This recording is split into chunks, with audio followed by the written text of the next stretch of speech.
or Monday, July 17th, 2023. Call a meeting to order at 7:17. Sorry, we had a work session that ran a little bit long, but we needed to get through that. So again, we'll call it to order at 7:17. Will you please stand and join me in pledge of allegiance? I pledge allegiance to the flag of the United States of America and to the republic for which it stands, one nation, under God, indivisible, with liberty and justice for all. Thank you, everyone. Good evening. Good evening. Elise, we call roll, please. Councilmember Hatfield. Here. Councilmember Hubbard. Here. Councilmember Wong. Here. Councilmember Craw. Here. Mayor Winchell. All right, moves us to the adopting of the agenda. Are there corrections or additions to the agenda? If not, I would entertain a motion to approve. Motion to approve agenda. Motion by Councilmember Hatfield, Second. second by Councilmember Hubbard to adopt the agenda. Discussion. Hearing none, all in favor signify by saying aye. Aye. Post same sign. Visitor presentation. We've got a few of them tonight. So tonight we have our new CEO of Southwest Transit here to introduce himself, Eric Hansen. Come on up. As he's coming, is the spot right here? Staff had a chance to have coffee with him last week. Oh, That was a pleasure. thank you. We had such a good time sort of talking about his past and where he came from and what, the future of Southwest Transit and all this. I didn't want to leave. I had another meeting, but it was like, I really, really enjoyed it. So You just didn't want to leave because of the sin rules, what the issue is, but I appreciate that. I feel like I can follow that. Yeah, I'm Eric Hansen, the new CEO of Southwest Transit. I don't want to take up too much of your time. You already had a long meeting, and Mike just said to me, "Oh, geez, that was a long meeting. Having to sit through that." And I was city administrator once upon a time, and I sat on a city council once upon a time, and I guess I'm kind of a junkie. I found myself in Hawaii a few years ago watching the Kauai County Council debate a water treatment plant. That's what city administrators I do. could on have done vacations. beach We instead, watched but that's what other place. this is what we do. It's really fascinating. It is really fascinating. I wanted to let you know, I really appreciate what the communities are doing in terms of working together with Southwest Transit and the Joint Powers Agreement. I was at the Fire and Ice Festival on Saturday night and really liked the Belfast Cowboys in particular and just had a really good time. And we were happy to be able to provide some shuttle service, and we'll be doing some things for River City Days for you too. What has really kind of struck me is just this desire amongst all the communities to kind of collaborate together on this project. That's a unique thing, from around the country. I've lived in Minnesota for about 3.5 years, in Colorado for a lot of years before that. And you don't often see that kind of thing. And so I really appreciate that. And it's my pleasure to be a part of this community, and I hope I can continue to be a part of this community for some time to come. Just a couple of quick updates about Southwest Transit. The one thing that people always ask is, where are the ridership numbers? What's going to happen? Obviously COVID had a huge impact, not just on us, but at transit across the country. We're up, 25, 26% in our express bus service and another almost 40% in our prime, on-demand service for the year. We're not back to where we were pre-pandemic, but we're headed in the right direction. And with that, I'm pretty excited to be here, and we'll talk, more in the future, I'm sure. I just passed out my cards. It has probably the best way to get a hold of me is my cell phone number. And so please use that. And I'd be happy to answer any questions. If you have any, if you'd like to know anything about Southwest Transit or about me or anything else, is there anything anybody would like to know? What my favorite color is or something like that? Green, I bet. It's not, it is green. Yes, that's green. Yeah. Took you Smart. green. Yeah, Smart. that didn't Caught look on very good. quick. Green. How have, speaking of green, what have the electric buses, how has that worked for you guys? We've got a couple of vehicles right now that we use in the prime fleet that are electric. I've talked to the drivers. They really like driving them. And I think our cost per mile is a little bit lower. the challenge is going to be, how do you put in all that infrastructure? We have a grant that's coming on. We're going to put in some charging stations. In fact, some of the equipment arrived just this week, and we're going to have some electric buses. So I think we'll get a sense for that, in the coming years, but that's probably where things are headed. But it's going to require a lot of infrastructure, not just the charging stations, but you got to think about upsizing all the utilities between where the transformer is to the garage, and everything else that goes into that. It's almost like retrofitting a whole building. And so we're headed that way, and it's increasingly going to be so, but I think it's gonna be a number of years before we end up transitioning. Yep, but that's certainly part of the plan. So, well, thank you. And does anybody else have anything other? By the way, Sure. this guy used to be state administrator down in Tracy. Yeah. And so I was telling him that I really like that area, and he convinced me during that meeting to go down to Walnut Grove this weekend and take Lincoln to Loringo's Wilder pageant. So I did book tickets, and I got a campsite at the Plum Creek Campground. So That's great. That's great. very influential person. He like I was going to start saying, like, okay, so there's not a lot of people that probably go Tracy Milroy Ballatin, right? I know that reference. Yes. Walnut Grove. I grew up in Montevideo, so I know that area. Yes, and I know, and Mike's wife is from Slayton too, and so yeah, I mean, we get all the rivals. That's for sure. But yes, thank you. I'm glad you're doing that, and that it certainly is a nice area to visit. There's a lot of history in that area, and Tracy's mentioned in the Laura Ingalls Wilder's books, and people are very proud of that. And the Walnut Grove is this very small town, but boy, do they put on a show for that pageant for sure. So if you get a chance, you should go for sure. So thank you so much. Thank you. Thank you. Appreciate it. Have a good evening. Good council meeting. All right, next I have River City book sale, Miss Libby Fairchild. I have to give my address and all that stuff we used to do. you sure do, even more, 26, 78, even more so. So actually, I grew up in Fairmont, so that's down by Slayton and Tracy and all those places. And my favorite color is blue, just so you know.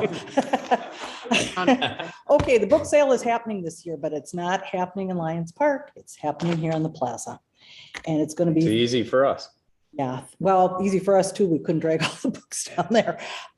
So we're going 3 to 8 p.m. on Thursday, Friday 10 to 5, Saturdays 10 to 3, and Sunday 11 to 1. Parking should be better because everybody's going to be down at Lions Park. We've also asked the city if they would let us block off some spaces for people who make large purchases. We have that happen once in a while, and we're helping them carry their books out to their car. Never ask me. You've never come. You don't read, do you? Oh, I don't read. Speaking of which, I'm looking for volunteers. Councilmember Hubbard did a very good job for us last year. She not only worked, she brought her son, she brought her mother. We're still looking for volunteers, and we're kind of desperate. Remember Scott Millard's grandma? I get a gold star. Yeah. What was her name again? Yeah, her name was, yeah, I know who she is. Oh, yeah. Elliot. Yeah. Elliot. Yeah, she was a member of the Friends for many, many So- years. She used to, when I'd go to the book sale, she'd actually have my books picked out for me on there. because I'll pick them she- out for you if you want me She to. knew exactly what I like to read. And so she not only picked them out for me, but she'd buy them for me too. And then she'd give me a bag of books. And I'm like, this is like the greatest thing in the world. She knows exactly what I want to read. And Mary and Elliott. was- Mary Elliott. Oh man, I feel bad that I didn't remember that because we used to enjoy the book sale each year together because she would do stuff like that. And it was just a real special thing. So Well, I'll do the same. What kind of books do you like? I like Civil War, real history, but it could be like the Graphic not, or the. like the historical- novels. Okay, we Yeah. can go on now. Yeah. We should go on. I need my books. Okay, this is, You know what Libby is, you can get old. All right. this year we did something different too, because we're not gonna all be here in this part of Chaska. We partnered with the Downtown Business Alliance, and they're donating $10, $20 gift certificates or cards, and we're gonna do a drawing. Hopefully we'll be drawing people from our sale to their businesses, and they're gonna promote us. And I'm hoping that I can give you some flyers to maybe hand out for us down at the park. I'm also gonna ask for you to do that for Beyond the Yellow Ribbon too, and I'm gonna take a little liberty here. So what do the funds go to? We add, the Friends advocate for the library. We support library programming, including the summer reading program. Every once in a while, there'd be something that wasn't in the budget. And so then the staff come to us and ask us for, some money and we give it to them. We've had fun. Per staff. We funded library improvements. We fund the Lucky Day books. That's a program where we have some high demand books that have been purchased, but you can't reserve them online and you can only keep them for 2 weeks. But if you walk in and it's there, you can check it out. So it's your lucky day. We fund those books.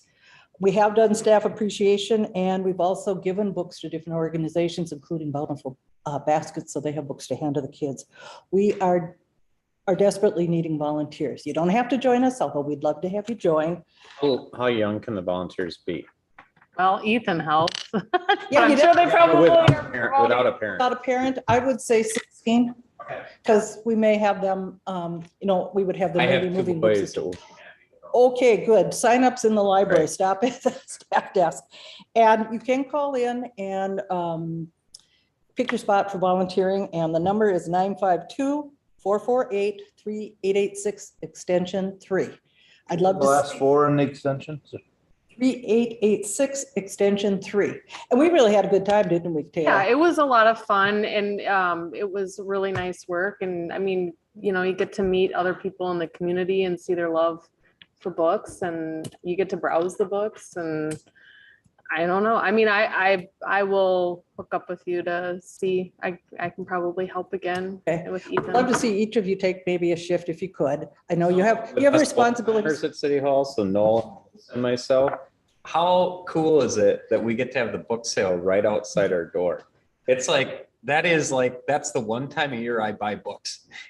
Yeah. History Center's Oh, you didn't History buy it, Center's pretty right? happy about it too. Oh, I get them. History Sorry. Center's- You should find somebody to give you books. History Center's pretty happy about it too, because they're going to be open through this thing. So they're glad they're going to have someone to partner I'll with. talk to those folks up in Edelwood. There was 3 or 4. Yeah, there were last year. Would you do that? And they can stop at the library, they can call that number and the librarians will put them in. And as long as I'm here, I'm going to take a little liberty. Beyond the Yellow Ribbon Golf Tournament's coming up September 11th. We're kind of behind the 8 ball. We're looking for sponsors and golfers. And Do the same thing we did last year. what did you We do? did both sponsor and a foursome.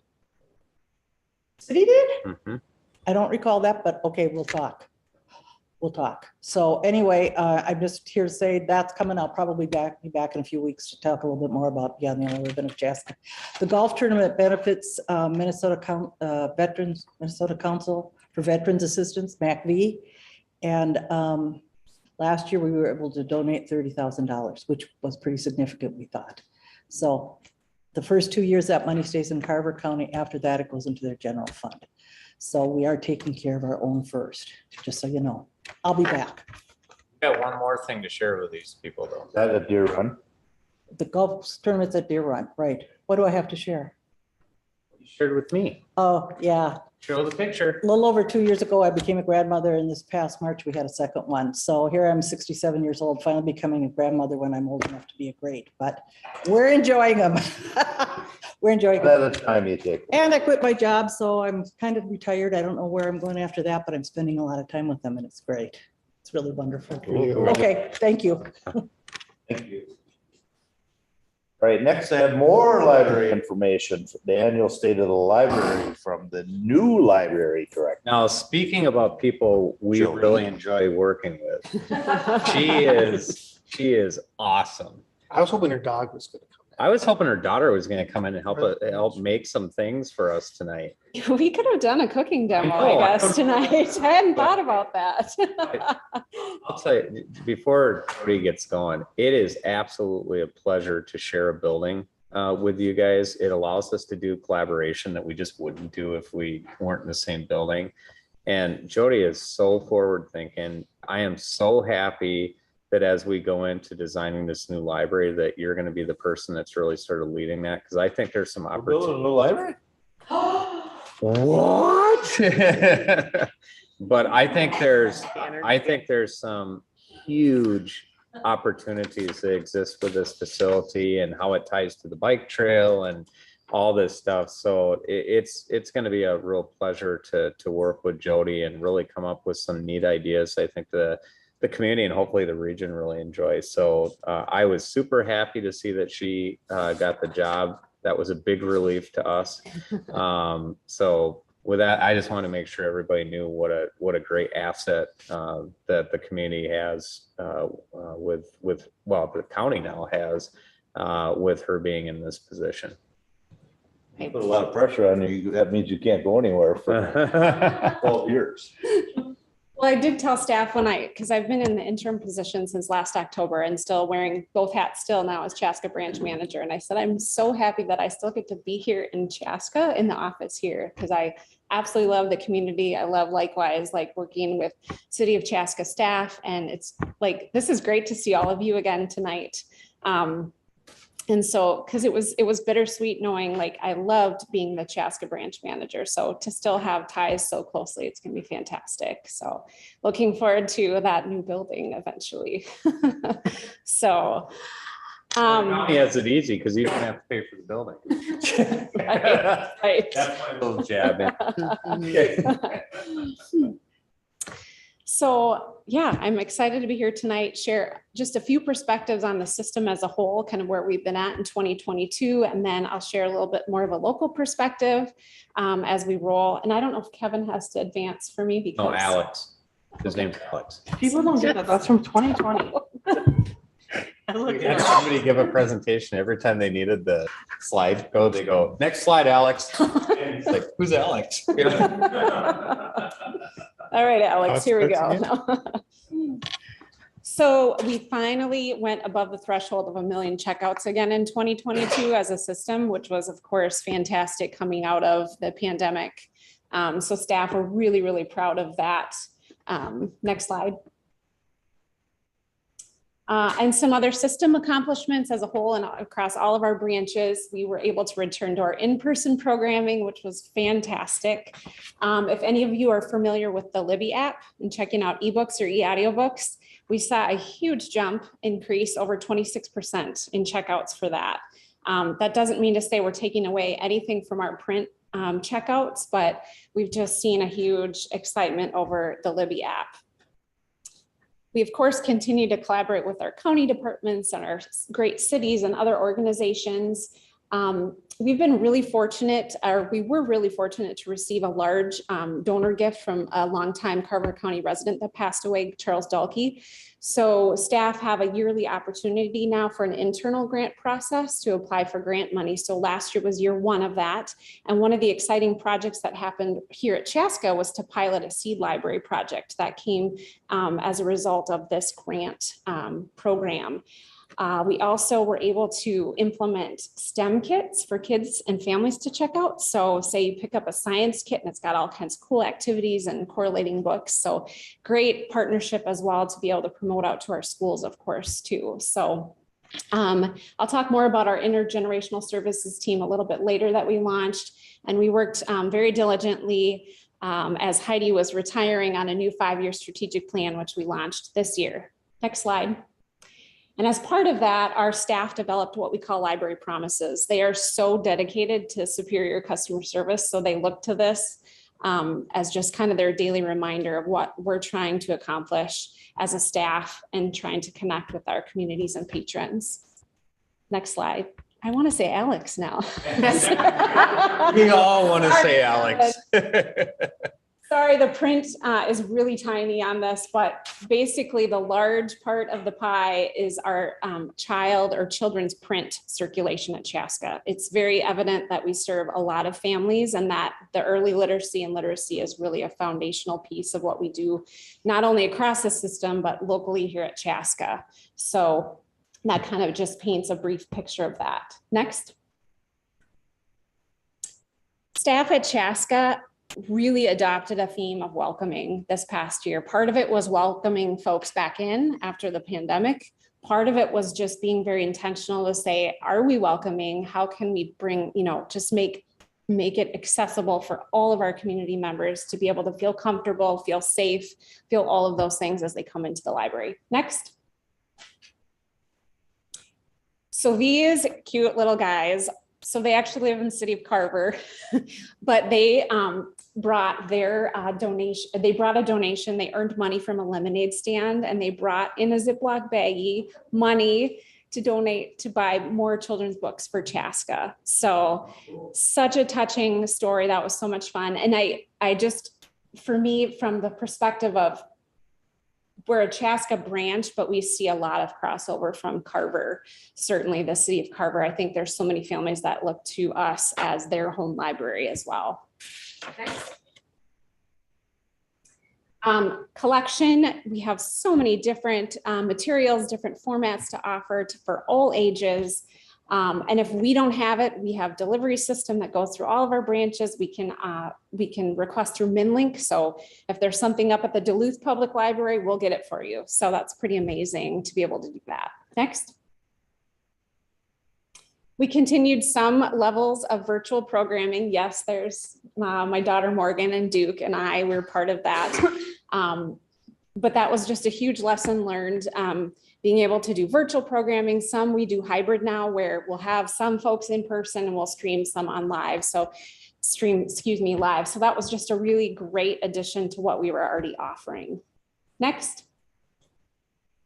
Intergenerational programming, something we've always done, but we set up a new team to be even more intentional about it.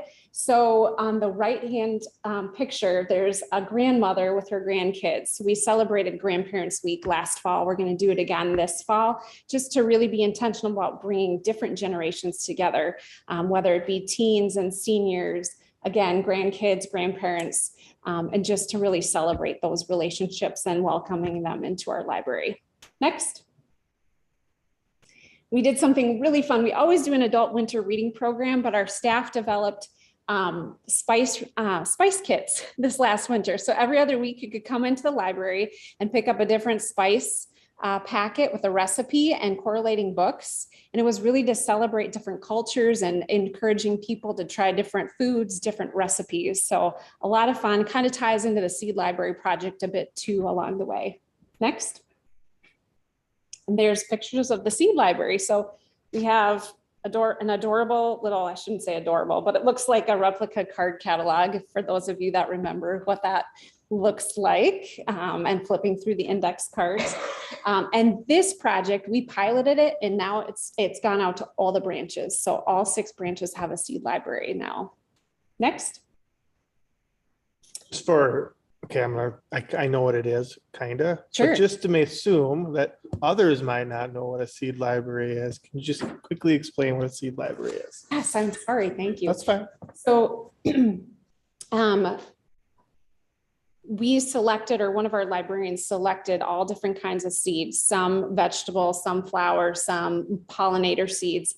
They're free. You come in and you check out whatever seeds you would like to take home with you. And then you grow them through the season. And then the idea is that you seed save and you bring your seeds back to the library and we continue to grow the collection, literally.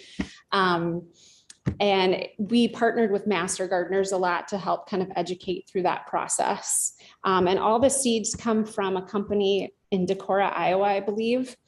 So they're all really heirloom seeds as well. So looking at what's native to our area as well. Thank you. Mm-hmm. That's cool. Great question. Last summer was the first summer we brought our teen volunteers back. So we're excited about that. This summer, we are already excited about our partnership with Chaska Parks and Rec. We're doing teen book clubs out in the parks.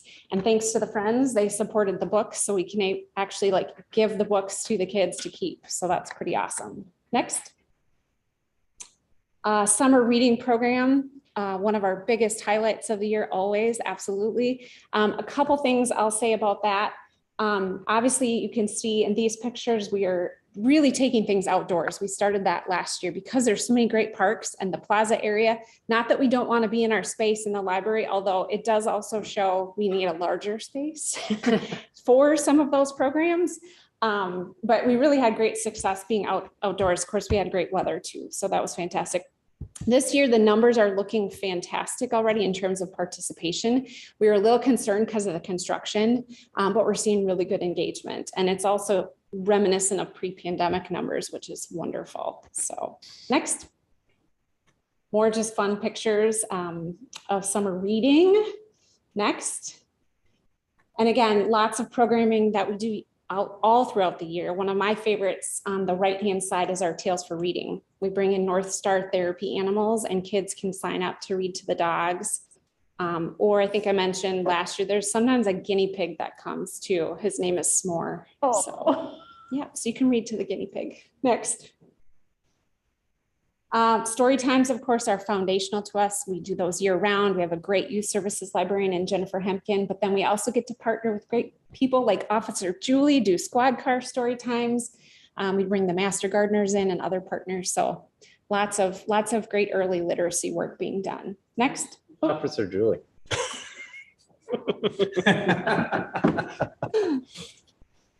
Last tomorrow.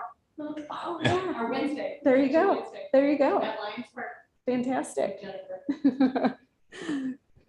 Last year we started Welcome Wednesdays, and it's kind of an open house time when families or patrons can come in and we offer different themed activities. So it's just a way of encouraging people. Again, we're welcoming people in. You can hang out at the library, have some learning activities together. On the right-hand side is our resident Nomi. He turned 1, so he travels around the library. He hides in different places so people can learn about what we have in the library. So kind of fun things to engage our patrons. Next. Again, just circling back to outreach and partnerships, we're just so grateful when we can find great local community partners and great community events that we can be a part of and reach out and connect with our communities. Next. Last year, we were able to partner with Chaska Human Rights Commission, and we received some funding so we could bring in a special collection to really enhance some diversity, equity, and inclusion work. So that was really fantastic. Next. And just having a little bit of fun at the library. We like to do that too. This was for the trick-or-treating event with Downtown Chaska business. And the staff just loved it. And we just has been so successful for us. So Didn't know you participated, Mayor. LOL. You saved me from doing it. yeah, go ahead next. Yep. All right, I think I just have a couple slides left. So upstairs, of course, in our admin office is where all the new books come in for the whole library system. So it's pretty fantastic if you ever want to come and browse all the brand new Box and smell. Exactly. All the newness. So they all get processed up there. We have our catalog librarian who does all of our cataloging work, and then our systems admin. So a lot of really important things that happen here in the Chaska office, and we're so grateful to be able to do that. Next. And huge thanks to our friends group. I think Libby kind of spoke to most of it already. We're so looking forward to the book sale. Such a great weekend. I might have to bring a cot usually or just to just be here all weekend, but it's good. It's lots of fun. So that should be fantastic. And we're grateful for their partnership and their support of the work that we do. Next. And one last thank you. Last year, I worked with Selmer, and the city of Chaska did some great plantings for us outside the library, which really ties into the seed library project again with pollinator and butterfly friendly plantings. And then this year, thank you, Elise, for your work with public health to get a SHIP grant for a new bike rack outside the library. So And Bob there is like our #1 city resident who promotes bikes. Yep. So he's the right person to get that picture with. absolutely. And we both rode on bike to work day. Kind of we had a challenge set between Bob and I who would bike to work the most this summer, but I think he's ahead of me. Yeah, I'm pretty sure who will win that. Yep. So I think that concludes next my presentation. I always welcome questions or There's a comments. 46 on 41. I'm hurt. You're done. This was the 2022 report, so I'm saving that one for next year. You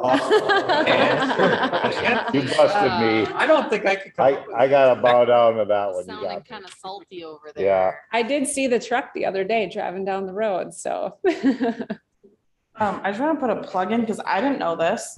My friend came from North Carolina to go to the Taylor Swift concert with me. And what she wanted to do while she was here was go to different bookstores. She's a bookstagram. She really likes books.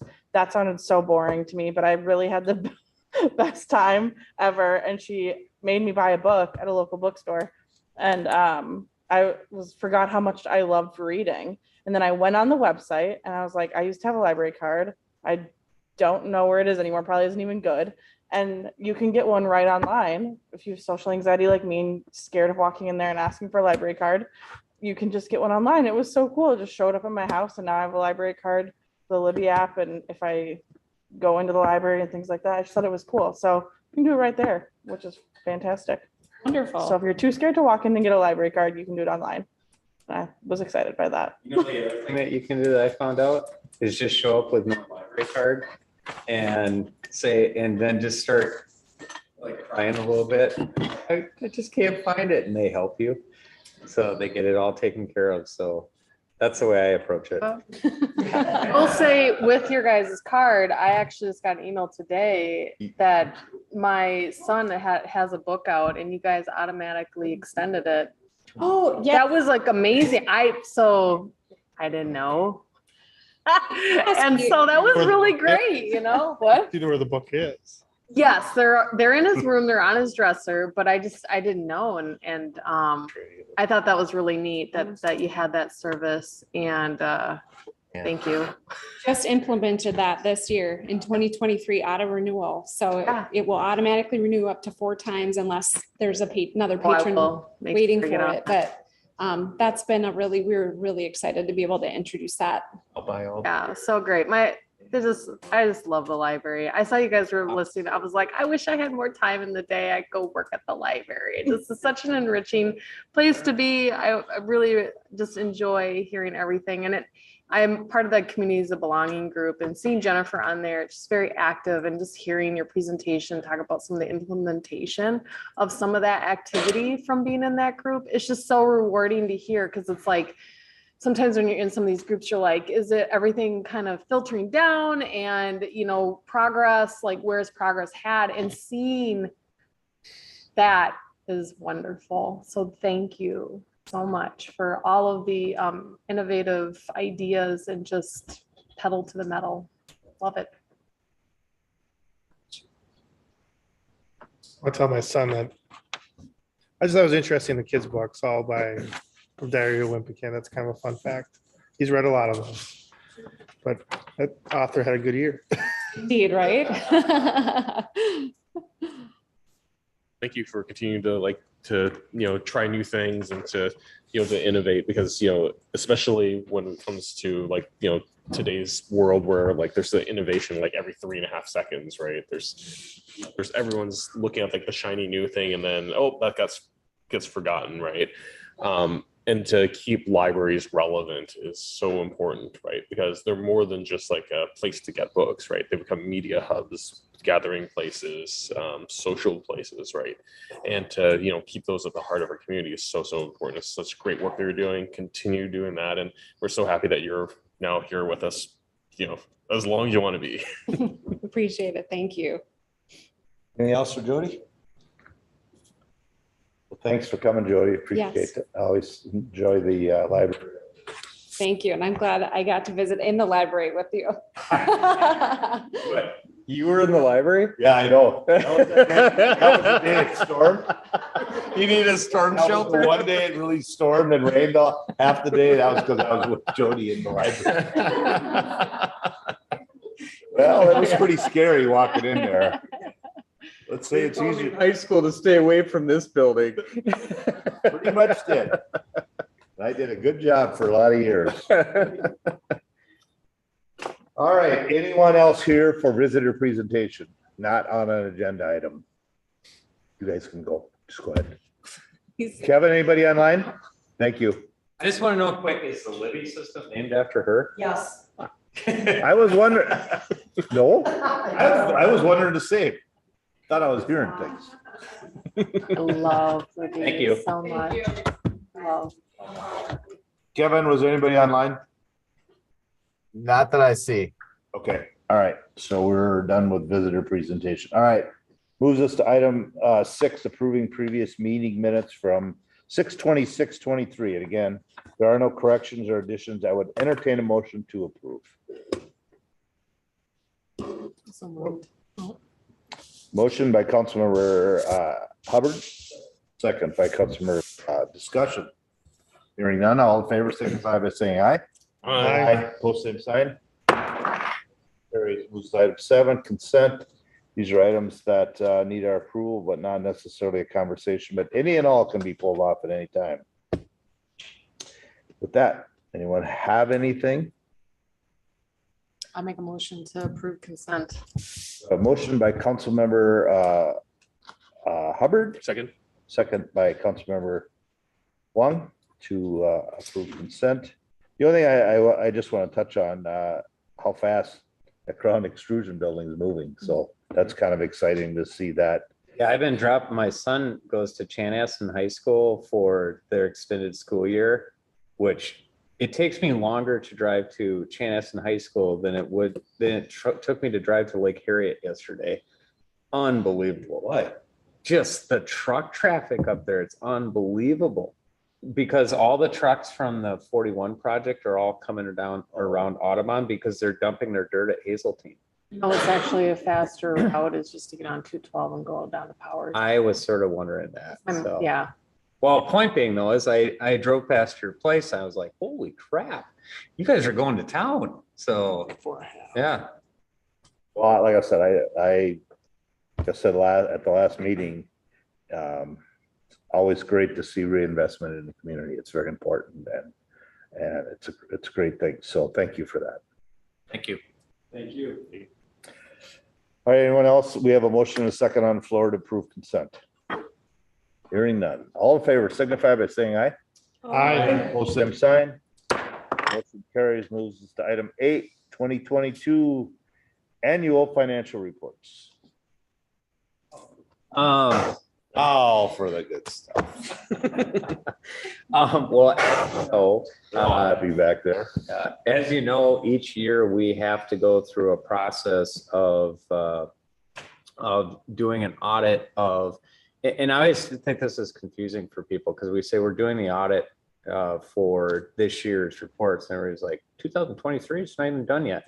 We do the audits of the previous year, but it takes like 6 months to do an audit process and that's doing it pretty efficiently and fast. And so when we get the reports back from the auditor, it's really them saying, it's giving them information that's important for us to know, but most importantly, it's for them to look at sort of the controls and the measures and the reports that we have and make sure that what we are sharing with the public and with you is accurate. And if it isn't, what's wrong with it? What do we have to change?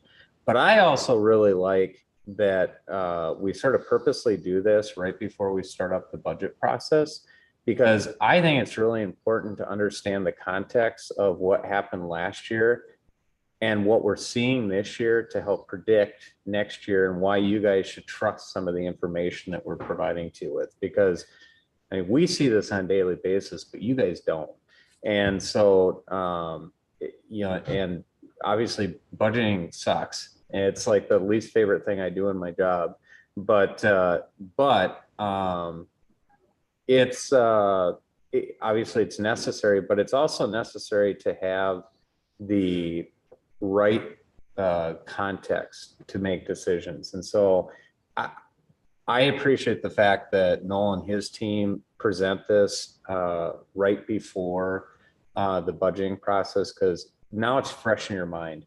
And it's not, you don't have to think back 6 months, well, what did they tell us? Or we don't have to spend time re-educating you because that takes away time from talking about next year. So that's what the purpose is tonight. And really happy to have Jackie Hagel here from MMKR.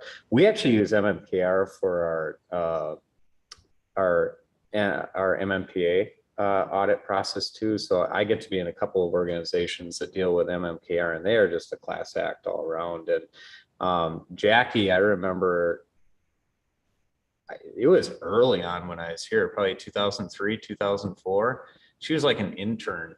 And I remember her like tagging along with Bill and looked like a little kid running around here, or like, who brought their kid to work? And, you know, and now here she is, like the principal that's coming in and sharing this with us. So it's been really a pleasure to see her grow throughout her career, and she does so much better than Bill. So no. But she does such a great job with working with staff, and staff do just a fantastic job working with her, which she'll talk about, because if they didn't, you'd hear about it. So and we don't want you to hear bad things, so we make a point of trying not to disappoint you. So so long story short, Jackie's going to get up. I think Noel has a couple of introductory. I bet you, I'm just guessing, but I'm guessing that Noel might even like share with us another award that we might get this year. I'm guessing, maybe I'm wrong, but I don't know. There seems to be a trend. So I'll turn it over to Noel. Thank you, Mr. Mayor, council members. Matt, appreciate the opportunity to come before you tonight. As Matt says, we're reviewing 20 financial reports from 2022. It's sort of a look back from a historical perspective. It sort of represents the culmination of what we had planned for in our financial plans, our annual budgets, the actual completion of that activity from 22, and then the reports that we have to issue to demonstrate various compliance requirements, whether it be with our bonds or with the use of our federal dollars during the year. So what we're going to be reviewing tonight for the city of Chaska are 4 different reports. The primary one, these are all attached in your packet, is the large one. We refer to it as the Annual Comprehensive Financial Report. The acronym we use is ACFR for that. That's the detailed financial report. There'll also be a special purpose audit report that MMKR issued. One of the unique components this year is there are additional reports in there related to a federal single audit. And that was something we were required to include as a part of the audit this year. MMKR also does their annual management report where they sort of review some of the statistics on our operational and budget funds and do some comparisons on changes in financial position, activity, and also some comparisons to statewide averages as a part of that analysis. There's also then a schedule of action plans for some things that were addressed in the audit. And so those will be the 4 items we review for the city. We will also have 3 items that we review for the Chaska Fire Department Relief Association. As a part of the annual city audit, we coordinate the audit of the Fire Relief Association. MMKR also does that audit. Their disclosures are included in the city's ACFR because the city is obligated to fund that pension. So coordinating those efforts together makes it very efficient. I usually like to start with just giving you 5 numbers to remind you just of the context of how large the city is from a financial perspective. The last couple of years, we've been going back and forth above and below the $100 million threshold.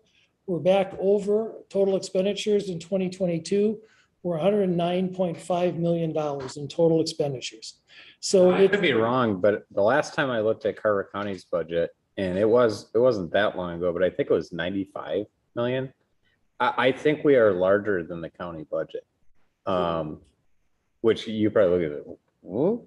But at the same time, we've been able to keep our taxes really low. So it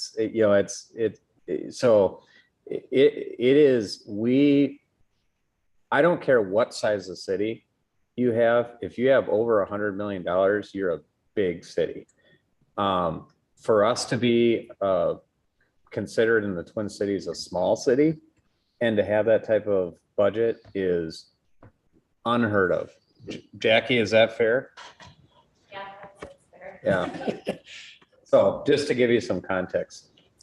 And that number changes each year depending a lot on the types of construction projects that the city is incurring. As you well know, there's many significant projects going on right now. It also includes our debt service payments, and we have used a lot of debt to help facilitate the growth that we're seeing in these projects. So this year, the base that we're looking at is $109.5 million. We have 10 enterprise funds. These are like our golf course, community center, curling arena, our utility funds, electric, water, sewer, stormwater. where we are collecting dedicated revenues that are paid for by the users of the facilities to offset the cost for providing those services. So it's basically a for-profit enterprise that we are trying to facilitate.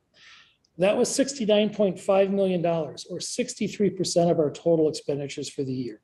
So, which really makes sense and shows that we're on par for our general fund services. Because one of the things I was just going to share was, if you look at a city our size, typically their budget will be a 35 million, 30 to 35 million. So if you take out those enterprise funds and then, or bring in the enterprise funds along with, say, 30, 35 million, we're right in the ballpark of where other cities our size would be from a general fund perspective, which is the tax levy supported services. so the third number is our electric fund. It's the most significant of our enterprise funds. That was 47.6 million, or 43% of our total expenditures for the year. It's a very significant operation for the city, and it also brings a significant benefit to the city in terms of lower electric rates compared to Xcel Energy for our residential customers, competitive rates for our commercial and industrial customers. It also provides a economic benefit to the general fund in the forms of the right-of-way fees that are provided by the electric fund to the general fund. The fourth number is our general fund that Matt was just talking about. Our total general fund last in 22 was 22.3 million. So that's 20% of our total expenditures. So about 1/5 of our operations are those general government expenditures. This is general administration, planning, zoning, engineering, building inspections, our public safety activities such as police, fire, civil defense, public works, all of our streets, snow plowing, trail maintenance, all of our park activities, including park maintenance, park and recreation activities, all of those basic customer-facing general governmental services are only about 1/5 of our total operation. So a significant portion. Just a couple of seconds ago, I got done telling you that most cities our size, their general fund would be about that 30 to 35 million. We're 22 million. Yep. So and one, I'll go a little bit further. One thing that's significantly different about our general fund and why our taxes are so low is because we have multiple revenue sources that are coming into our general fund that other cities don't. Other cities don't have electric right-of-way fees coming in like we do. Other cities don't have enterprise funds making administration contributions towards the general fund to be able to pay for not having a separate payroll department in the community center and the golf course, and instead consolidating it into our general fund and have the general fund basically act as a contractor out to our enterprise funds. So not only are we lower, we have a much more diverse diversity in our revenue sources that come into the fund, which keep our taxes low. They help us run really efficiently across the entire city. And I just think it's something unique to point out about Chaska. And that's been for the last 40 years, that's occurred. So, I mean, our predecessors here all did a great job of making sure that we have a mixture of different revenue sources in place to be able to make sure that we can provide great services. And there's times we're gonna have to turn to taxes to increase it, but it allows us to do in a way that when you compare it to other cities, we're still really low. So I just think that's really important to point out. So then the fifth number I'm going to share with you is our total tax levy. This is a part of what we'll be going through in our budget process. There's the whole truth in taxation process that we go through, and the council is responsible for establishing that levy. In 22, that was $12.7 million, or 12% of that total $109.5 million. So it's a significant amount, but I just wanted you to remember there's the perspective of we have the tax levy, but there are significant operations that we're accountable for, particularly in those enterprise funds.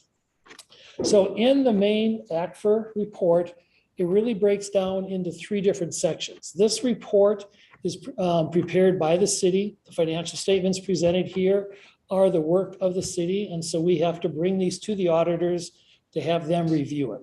So it is our work product.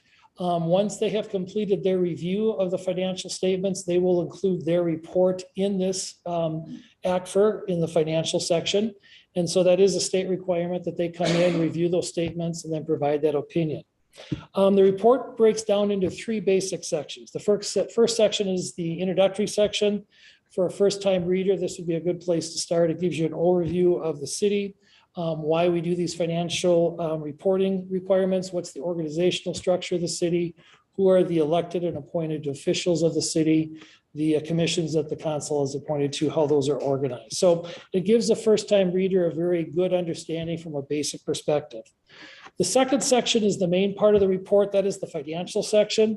And this begins with that auditor's report. That's on page 11 of the report. The report that they have provided is included, or it's classified as an unmodified opinion, sometimes referred to as a clean opinion. Jackie is going to go into more detail of what that means in her presentation, but it's the highest type of opinion report that they could issue. There were no findings that would have required them to make a qualification on their report. Following that report are our basic citywide financial statements. This is basically a way in which we take all of our various governmental and enterprise fund operations and try to blend them together, sort of what's referred to on a full accrual basis so that we can show an entity-wide position. When we look at that balance sheet with all of the capital assets that have been contributed from like the new developments that have been occurring, we present a total balance sheet position of $223.6 million. So that is an increase of 14.8 million compared to last year. And again, a lot of that's coming from not only just the sheer growth of the city, but the actual infrastructure growth that we have to recognize for the streets, the utilities that go underneath it as these new developments are occurring across the city. The unrestricted net position of the city last year showed a negative 8.8 million. That's because many of our net positions were classified for requirements that we had to meet. We continue to see improvement in that negative position. At the end of 22, that had improved to a deficit of only 8 million. So we're continuing to see improvements in that net position on an entity-wide basis. There are two major funds that I want to highlight, and the first one is the general fund that we've been talking about, our general governmental services.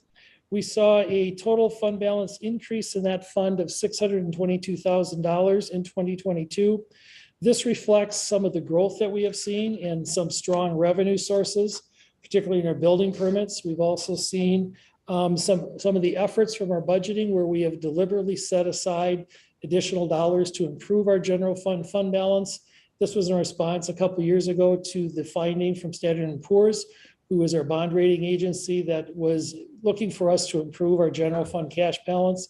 There's been a deliberate effort by the council to establish budgets to build that, and we're seeing the benefits of that by having that annual increase. So that's been the success of what we've been planning for in our budget process. Total expenditures were $22.8 million. So we're continuing to see some of the growth as we expand. But that expansion is consistent with our plans, whether it be our staffing study, where we're dealing with the gap analysis, the new positions that are needed as we grow, or just to meet some of the service needs as we continue to respond to the building permit growth demands.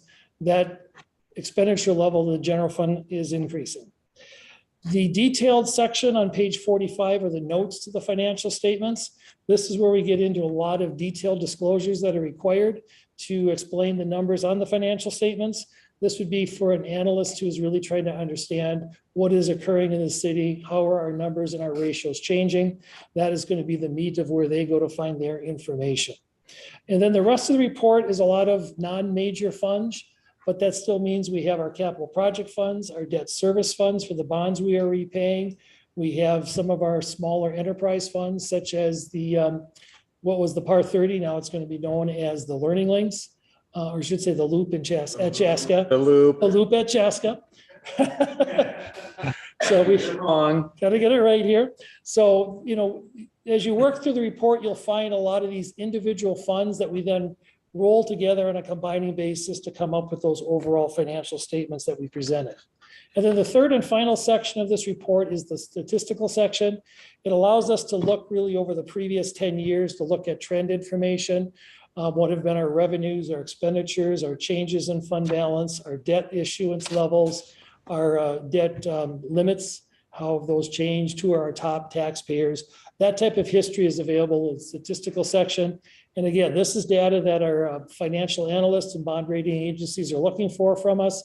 So having it in one central document makes their work easier to follow through on. A couple of things I wanted to highlight out of the 2022 fiscal year and audit. First of all, I talked about the federal single audit. We had over $3.7 million of federal funds that came to us either directly or as a conduit issuer through the state and county. Anytime we receive more than $750,000 in federal expenditures, the federal single audit requirements are triggered. And so we did have to engage for that. Some of the programs that we receive funding through really are classified as a high-risk auditee. And so that meant that there was additional compliance requirements that city staff had to address during the fiscal year before we received the dollars, once we received the dollars, and then the auditors, as a part of their audit this year, scheduled additional time to complete the additional requirements for being that high-risk auditee. It's really just a federal requirement to meet those. It doesn't change how we do things. We just rely on our basic financial system and the reporting that we're documenting to meet those requirements. Another key change this year that added to this report, it actually added several pages, was the implementation of GASB pronouncement 87. GASB is the Government Accounting Standard Board who issues requirements on how we have to make our financial disclosures. Wait, Noel's on their policy committee? Nope, I'm on GFOA. Sorry. GFOA. GFOA, just No. as important. But, contributing towards the national policy recommendations to GASB. It's the GFOA debt committee. So we are basically reviewing the best practices that GFOA puts out. We do consult with GASB as one of the other sources as we look at what are the disclosure requirements, how to incorporate that with the debt issuance process. So it's been a rewarding opportunity to work with GFOA and to represent the city on the committee and in GFOA. So yeah, on the leases that we had to issue, this was a new requirement that we used to show a lot of our lease activity as revenues and expenditures. Leases like cell phone towers where the revenue is coming in, we'd have to recognize that as revenue.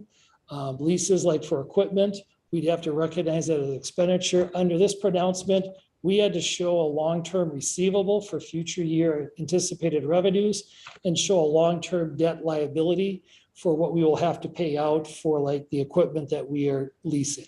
So it required a significant amount of effort across the city to identify all the leases, determine which ones needed to be disclosed, and then to actually aggregate some of the information to actually make the calculations.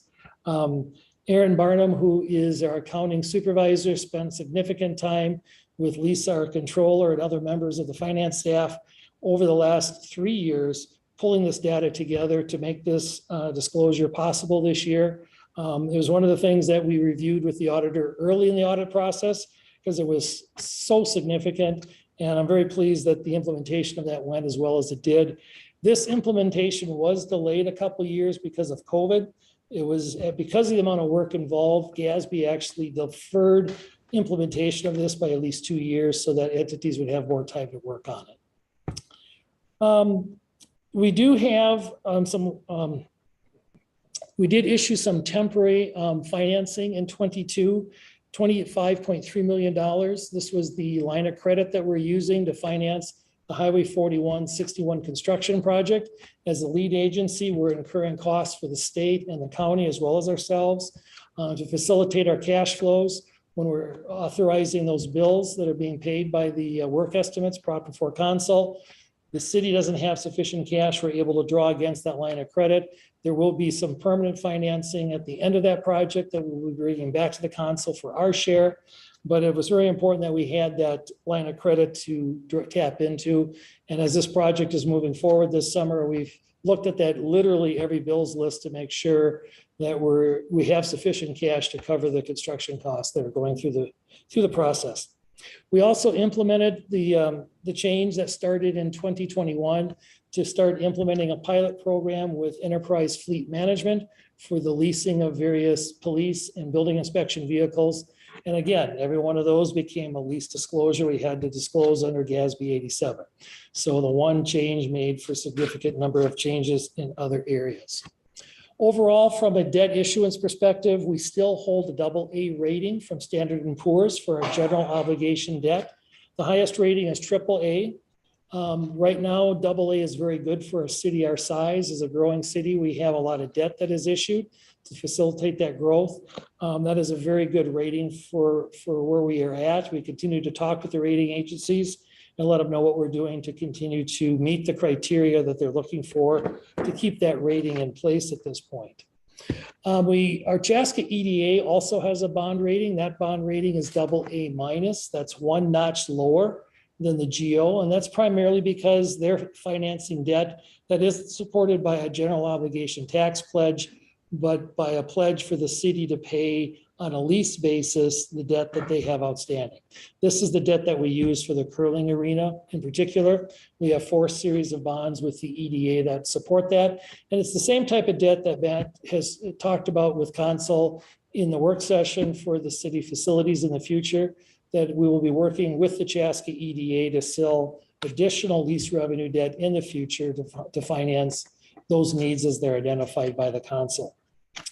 We do have electric revenue debt for both, I should say we have a rating from Standard & Poor's for electric revenue debt.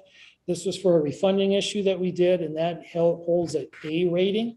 Again, this is because it's supported by utility revenues, not tax revenues. It's that, one whole letter lower. That's very typical in the market.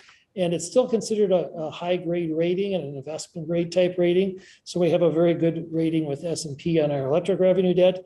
The comparable rating we get from Moody's is A2 from them. So again, it's a single A, and then they have a subcategory that is rated as 2.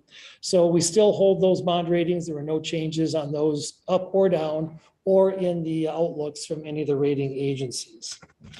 At this point, that's sort of the highlights of the city reports. In the packet, there is another report for the fire relief. I'm just going to turn to this real quick here. This is wrong. We know who to blame.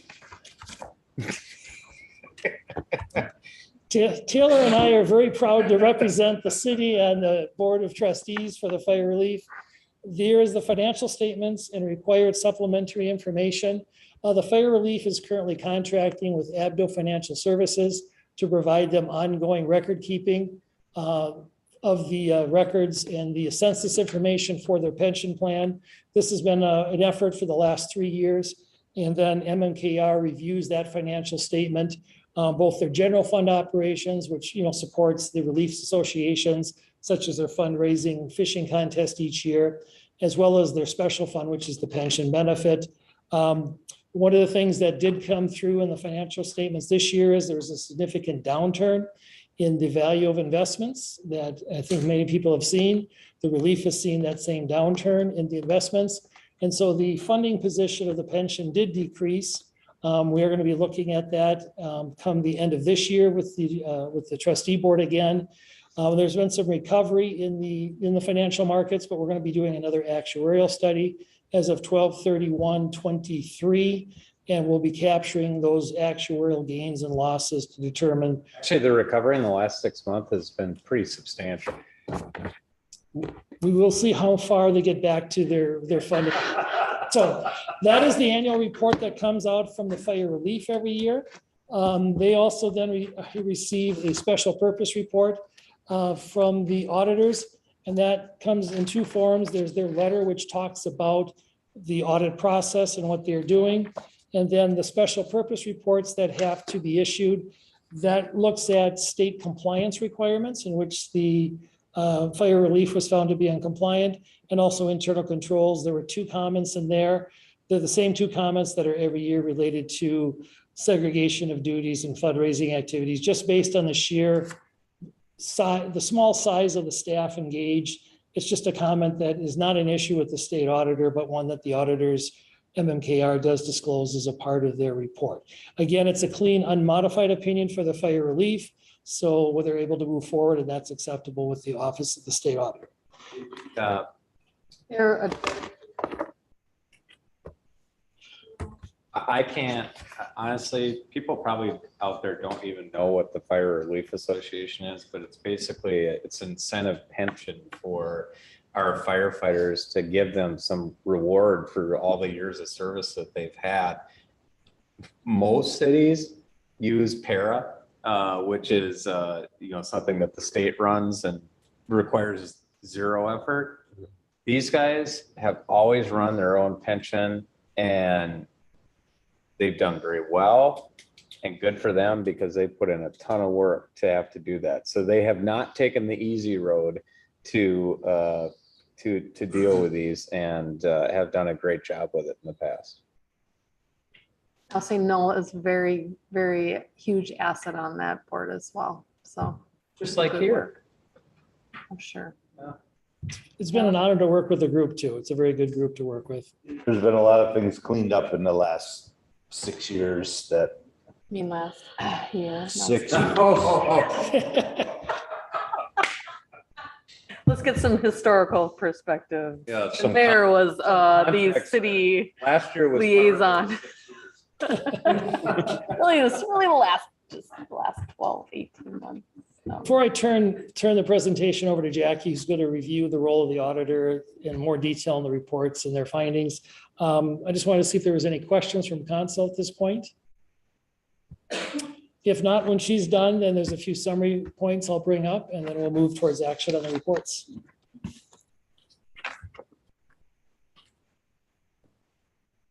All right, well, thank you for having me tonight. Matt, I was going to say you were spot on with the year 2003, 2004. Yeah. Well, as Noel mentioned, I'm here to present the audit results for the year ended December 31st, 2022. You did receive all the information in your packets, specifically that annual comprehensive financial report, which is the largest document. That is the city prepared document that we as auditors review and issue an opinion on, noting that it is fairly stated. The special purpose report summarizes those audit opinions. And then that management report is our MMKR document that I'm kind of speaking from tonight. It summarizes all the results of the audit, all the governmental funds and the enterprise funds. Just to give a little background on the scope and timing of the audit, we were on site early February doing some of our preliminary fieldwork procedures. That's where we review a lot of the internal controls, do some of our Minnesota legal compliance testing. Then we are back on site for a week in March and a week in April, where we do what we call. Mayor, what's the worst part of that whole experience? Both of us have to be interviewed to make sure that we're cleared from stealing money from the city.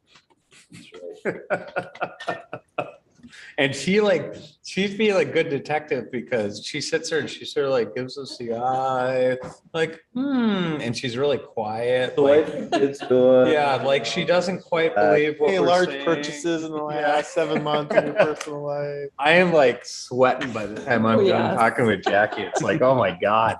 You got an nice big An car out annual there. requirement to talk to somebody as part of council. And Just think, and you're. Second guess like Think choices. how fail you feel if you were actually guilty of something. I'm right? pretty Like- convinced that You're people don't care. Yeah, that's probably true. That's probably true. That's probably true. But then from those dates in the week in March and April, we did have to come back in May this year because, as Noel mentioned, the city did have a federal single audit since you met the threshold of 750,000, which triggers a separate federal audit. So we did that testing in May, and then the city prepares that financial report, which from there we're reviewing and working back and forth with the city See, these staff. guys view this as a negative. I view it as a positive because if we weren't getting these large grants, we wouldn't have to do All right. Yeah. a single audit. So I realize that you guys don't view these as positively as we do, but I love them. I do more single audits. If our entire budget was one single audit, that would be like the best year ever. So to give a little background as our role as auditors, this first slide here, as I previously mentioned, we're an independent auditor here to issue an opinion on that financial report, on that annual comprehensive financial report that the city does prepare. Since the city did expend greater than 750,000 in that federal awards, we did complete a separate audit of those dollars. The two grants that were audited in the current year was the coronavirus state and local fiscal recovery funds, which is about 2.6 million. And then the highway planning and construction funds, which was about 1.1 million. And from what we know with some of those highway planning funds, that will continue the next couple of years. So the city will expect or will be receiving, having to have federal audits going forward the next couple of years for sure, as they're spending on that highway planning and construction grant. As part of the audit, then we also test the internal controls and the compliance over that financial statement audit with the federal single audit and then with the Minnesota legal compliance audit. So each year, the Office of the State Auditor releases that legal compliance manual. So as auditors, we're required to test the specific statutes that are in that manual. Some of them are the same each year, but they do change it up as well from year to year. On to the next slide. This summarizes the audit results over the financial statement audit. We issued an unmodified or clean opinion on that basic financial statement. So that is the opinion you're looking for with that annual comprehensive financial report. The city did have to implement a new lease standard in the current year, that GASB statement number 87. All local governments were required to implement that this year as we move forward. So it establishes a single model for all lease accounting. So old terminology, you might have heard like operating leases, capital leases. Now it's either a lease or a finance purchase. So there's some new terminology. And then as Noel mentioned, you are required to book a lease receivable if you are the lessor in a transaction, which the city did have a significant amount of those for some space lease as well as the cell tower antenna lease rentals. So you're booking that long-term receivable and then you will still record the revenue each year as you receive the cash, but on your financials shows that long-term receivable. You received more than expected lease revenues or lease, what did you call them? Receivables? Lease receivable. Yeah, we received more than expected lease receivables last year. Because Elise came and joined us. I can't. I need to be warned. Oh, God. And then the flip side of that is the lease liability and a lease asset for any type of equipment or technology equipment that you are the lessee. The largest portion of that was the police vehicles, the new fleet that you guys started. So those are now being recorded as leased assets on your financial statements, which is a new. When we get to a slide, I'm going to explain a little bit about that and what it means in our audit. I'm not going to joke. I am not going to, I actually seriously have information I need to share with you. This is getting to be a problem now. Everybody thinks I open my mouth and something stupid comes out. So the mayor's known this for how many years? You guys are just figuring it out. Well. As far as the internal controls over financial reporting, we didn't have any findings to report in that area. No findings to report with our compliance testing over that financial statement audit. We did have one comment to report relating with that Minnesota legal compliance, relates with contractor performance and payment bonds. So anytime you're contracting for construction services with a value in excess of that 175,000, the city is required to obtain performance and payment bonds. And we did, of our testing, one of the 3 bids that we had tested did not have that performance and payment bond. So something just making sure as you move forward that you're always obtaining those. I'm going to provide just a grain of salt, a different perspective on this. And I get why you guys have to report on this stuff. But if we have a $75,000 project that we're going and building, and we have to go out and buy how much would a bond be, Noel, for ensuring that through a performance bond? I think it's typically 3 to 5%. You gotta pay. Yeah. based on the contract price. So now we have to increase the price of that $75,000 project, which quite frankly, if it didn't happen and something didn't go right, it's not like the world's going to end. So now we're paying more money. And I'm not saying this is your fault, but I just want to me, it gets to the state really getting way too involved in this stuff. Yes. And it's like, give me a break. We're going to go and have a performance bond for a $75,000 project. I mean, it costs more for us to have that. Isn't there a limit of where you have to start doing it, or $75,000. 75,000 is it? I mean, 75, what? 175. $175,000, but I mean, it's ridiculous. Think of how many projects that we do. I mean, so this relates to like our shelter building. So, I mean, you have a $175,000 thing. It's just like, if it doesn't work out, it doesn't work out, and you figure it out. You sue the contractor or whatever. I'm just ranting about my despise for the rules that the state puts in place that make absolutely zippo sense. Is this a new rule or? It's new, isn't it? Or is not? Oh, it's just the first time they've tested it. Keep in mind that they don't look through every single thing. They test certain things, and they happen to test it this year. What's the cost to, like net cost to get a performance Oh, bond? I think you said it was like 3 to 5%. 3 to 5%. 3 to 5% of the project, that's including all the administrative costs and everything loaded on. No, the contract that you Just the issue. Just the contract. contract. my So time. our time No. to do it too, No. or in a bond agent or everything, all those other Yes. things, right? So all that other stuff, it's probably, Well, let's say 10%. Yeah, it- You know, that's $20,000 yeah, on a $175,000 project. It's stupid. and time. And time, I mean, I'm sorry, I'm on my soapbox, but I think this is just stupid. This is something that is, as we've worked with like Bonastro or excuse me, with Stantec or one of the other engineering firms that are helping us through the bid process. They make sure that bid requirement for the bid bond and the performance bond are included. The contract that Jackie was referring to that was tested was a much smaller contract.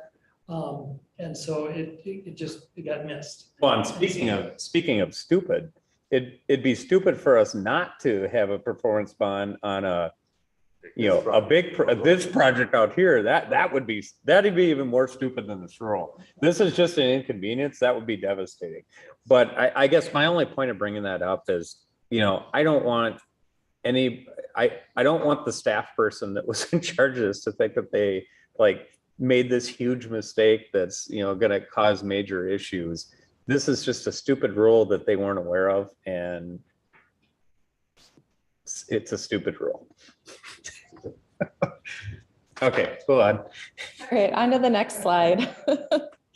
This summarizes the audit results specifically over that federal single audit. So those two programs that we audited with the fiscal recovery funds and the highway planning construction funds. We issued an unmodified or a clean opinion over that schedule of federal awards. And then as part of all of our internal control testing and compliance testing over both those grants, we didn't have any issues or any findings to report. So clean audit opinions there. These would be the big mistakes. Like, this is the stuff that makes the news all over. If I wouldn't be saying the same speech I just Yeah, had if we exactly. had Right. issues Yeah, with this. right. I mean, Yeah. and like I said, I just think that's important because all through COVID, you heard things go wrong with COVID dollars. We'll just say it that way, right? So it's just it's like I said, it's good to see. Well, and quite frankly, that gets back to the single audit stuff that Jackie or Noel was talking about. Those guys also had to go through a single audit, and they must have not have figured that out when they were doing that stuff, because the single audit is very intense. And like Noel said, they're considered high risk type of ventures. And so what Jackie does on something like that is intense. Yep. They're not getting by with it. So That's why it's in the news, because yeah. right.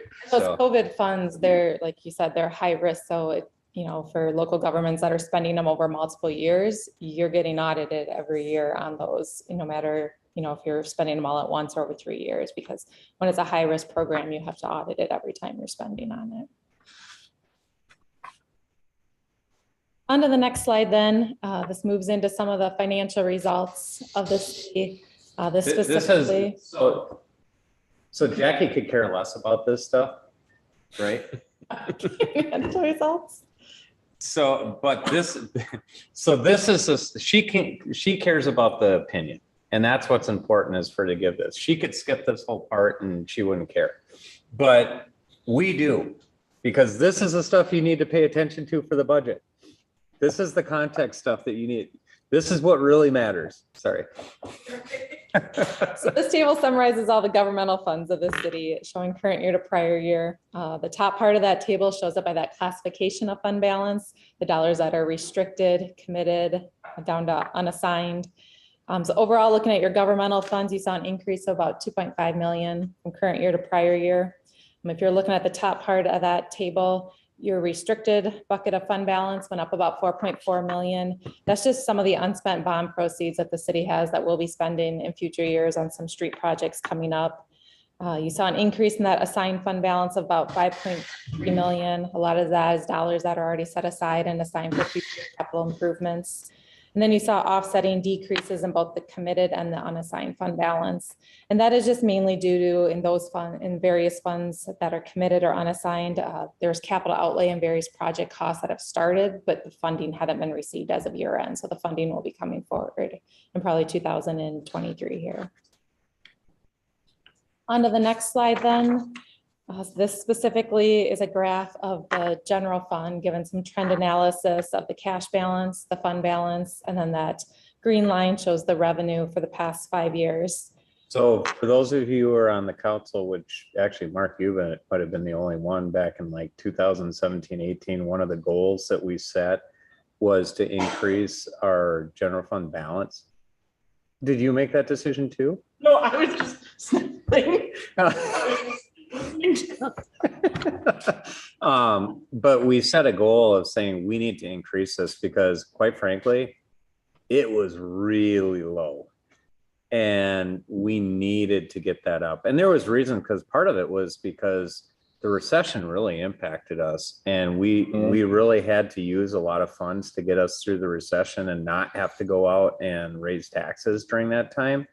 A lot of cities had to raise taxes during that time during a recession. So that was not a pleasant thing. We didn't have to take that extreme extent, but we did say following that we better start building this back up again or this is going to be a problem. So that's why you start to see it building back up when it is. If you're looking at this graph here, the general fund cash and investment balance at year end is about 5.5 million, increase of about 1.4 million from the prior year. And then that general fund balance increased about 622,000 from the prior year, and that's compared to a balanced budget for 2022. So at year end, the fund balance was about 16.4% of the general fund expenditures, and that's comparative to about 15% in the prior year. Ideally, we'd like to be at about 30%, but we explained this to the council at the time that we have maybe a little bit more flexibility than a lot of cities do because of the fact we have so many enterprise funds like the electric fund or our self-insurance fund that can provide some short-term cash to get through things. Some local governments have no flexibility. And so if they didn't have 30 to 40% of their revenue in place and something big came up, it could be a major issue and they might be going out to a bank and having to get some type of financing from them just to meet their operational costs. On to the next slide. This summarizes the general fund revenue, given a bar graph comparing budget to actual. Overall, the general fund revenues were just under 19 million for the 2022 year, about 1.3 million over the final budget. The budget variances were mainly your license and permits are about 930,000 over budget, just higher building activity than anticipated. And then the other revenues were over budget with some developer reimbursements that were received in the current year. When you're looking current year to prior year, you saw an increase in revenues in the general fund about 1.8 million. A lot of that, once again, is with that increased building activity and developer reimbursements, as well as there was an $800,000 increase in revenue received related with that tax levy. Next slide shows similar graph just of the general fund expenditures by the various functions here. Overall, the general fund expenditures were about 22.3 million. It's about 720,000 higher than the final budget. When you look at that budget variance, public safety was over budget, about 460,000. Some of that was in that police department staffing area, as well as the building inspections was more than anticipated, directly related with the increased volume of permits in the current year. I wanted to give you guys and I'm not actually giving this to you, I'm just speaking it. Lisa actually is saying it, but I'll speak it. but I wanted to give you some insight into those overages and expenditures. So from the public safety side of it, most of it came from the police side. And it was due mainly to para contributions. We're required by state to actually mimic what their required para contribution is. So they increased that beyond what we had anticipated it was going to be. And so we don't have a choice. We have to pay that. We had fuel costs were about 2 times more than when we had anticipated, which that's happened to everybody, I assume. Even, groceries went up, gas went up. Vehicle repair and maintenance was higher just because of those economic conditions. One actually big chunk of it is something you wouldn't even think about in public safety, but we helped when we did the SRAM project up here. If you know, when you drive into SRAM, there's like this open area of grass that used to be the shooting range for both Carver County and us. And why it wasn't cleaned up in the past, I don't know. All I know is that when we did the SRAM deal, and Mark, you would remember this, that we were required as part of the deal when they sold us the building for $1 that we had to take on sharing the cost of cleaning up that stuff. Because honestly, the owner of the property, Linda Carlson, she was so gracious by not making us do that for all those years. And then she's like, I think it's probably the time that we do this. 'Cause I'm going to be talking about development now. And so that was $40,000 our share to do that. So it was an $80,000 project to do that. So we had to do it. We hadn't budgeted for it. And that's the big things there. Fire was pretty much right on. The only difference that they really saw was they had a pass through of state aid. So we don't necessarily budget revenue for revenue or expenditures for dollars that just sort of pass through us to somebody else. And so that's what that was related to. So it really would be balanced, but for that, and that wasn't really a cost to us. Building inspection should be obvious that we had significantly more building permits, so we had more costs for our inspectors. We had to bring in some temporary inspectors to help us get through that area, but it was, we were almost $1 million over in budget and permits. So that didn't, the $66,000 that we had to spend to get that wasn't that big a deal. And then in the park and rec, that mainly has to do with, we've talked about this before, and we'll talk about it with the community center. We have a lot of aging assets that all of a sudden just, and we don't really have any control but to deal with it. And so that happens. But that's why we build a little contingency into the budget to make sure that when those things happen, that we're not sitting there scrambling and say, what are we going to do? How do we have to just leave this way? Do we have to close it down? So I just want to give you some context behind it. And, well, Lisa wanted to give you some context behind it. When you look at your general fund expenditures current year compared to prior year, there was an increase about 2.6 million. A lot of that was in the park and recreation function, which increased about 2 million. Starting in 2022, as a city, you reclassified that park maintenance department into the park and recreation function. It was previously reported as a public works function. And then also the park and rec programming that was previously reported as part of the Chaska Community Center Fund has now been reclassified in the general fund. So you're seeing those park and rec expenditures increase due to that change in how you're reporting those transactions. Well, one of the things you'll see during the budgeting process is we're going to be coming to you and saying, you're going to look at it and say, holy moly, the increase in cost in park, the park and recreation fund, and holy moly, the increase in cost in, what's the other one we just talked about? Programming. In us moving over some of the community center activities. Well, there are park and rec activities that we should have in the general fund and we just never have. you're gonna see that we recommend a pretty significant increase in Park and Recreation Department. But that doesn't mean we're spending more. It just means that we're putting it in a different pot. So just to give you some context and insight behind it. On to the next slide, then this starts the discussion on those enterprise funds. It shows that change in that financial position from 2021 to 22. Once again, the top part of that table shows it by classification of net position. The bottom part shows it by the individual funds. So overall, those enterprise funds saw an increase of about 7.1 million in the net position. If you're looking at the top portion there, you're seeing that net investment in capital assets go up just under 7 million. A lot of that is just due to the increase in that capital infrastructure, contributions receiving from the governmental activities, plus just the infrastructure activity throughout the year. And then the unrestricted net position is up about just under 1.5 million. And that's just related with the positive operating results in several of these funds, which we'll continue to talk through if we move to the next slide. The first one is the electric fund, which is the largest of these enterprise operations. Blue is revenue. Blue is revenue, yellow is the operating expense. And then that green line does give that operating income for the last 5 years.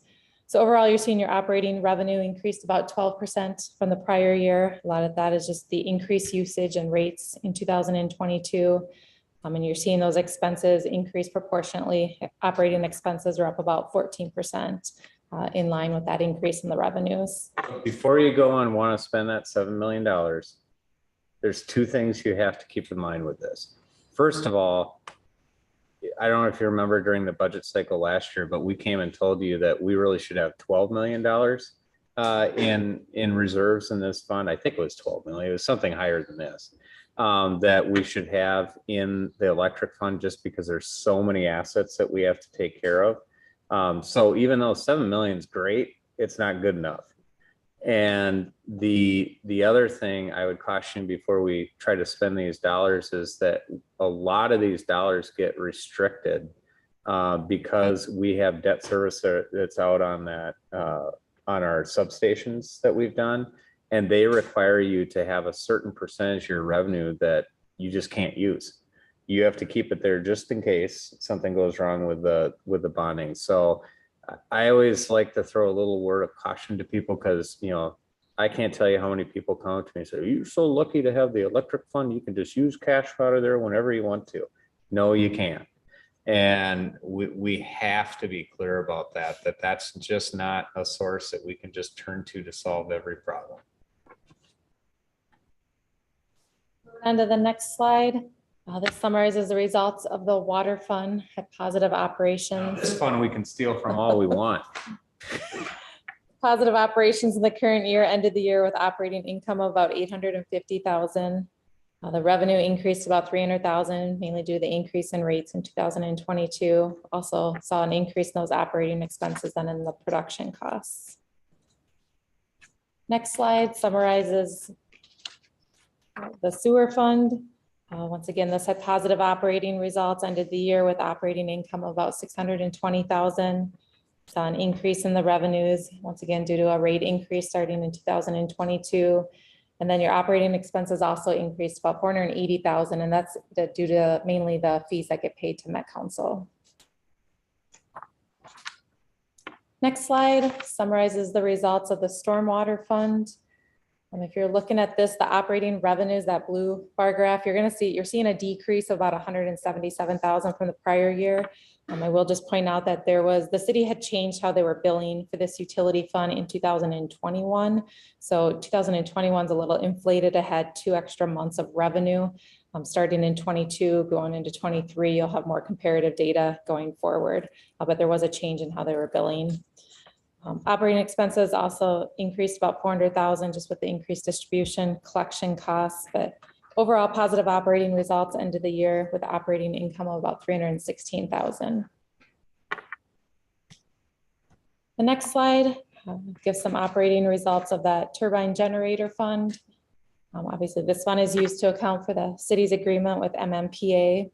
So the fund receives the payments from the MMPA agreement that's sufficient to pay off the debt service. If you're looking at that blue line, that operating revenue, you're seeing it slowly decreasing.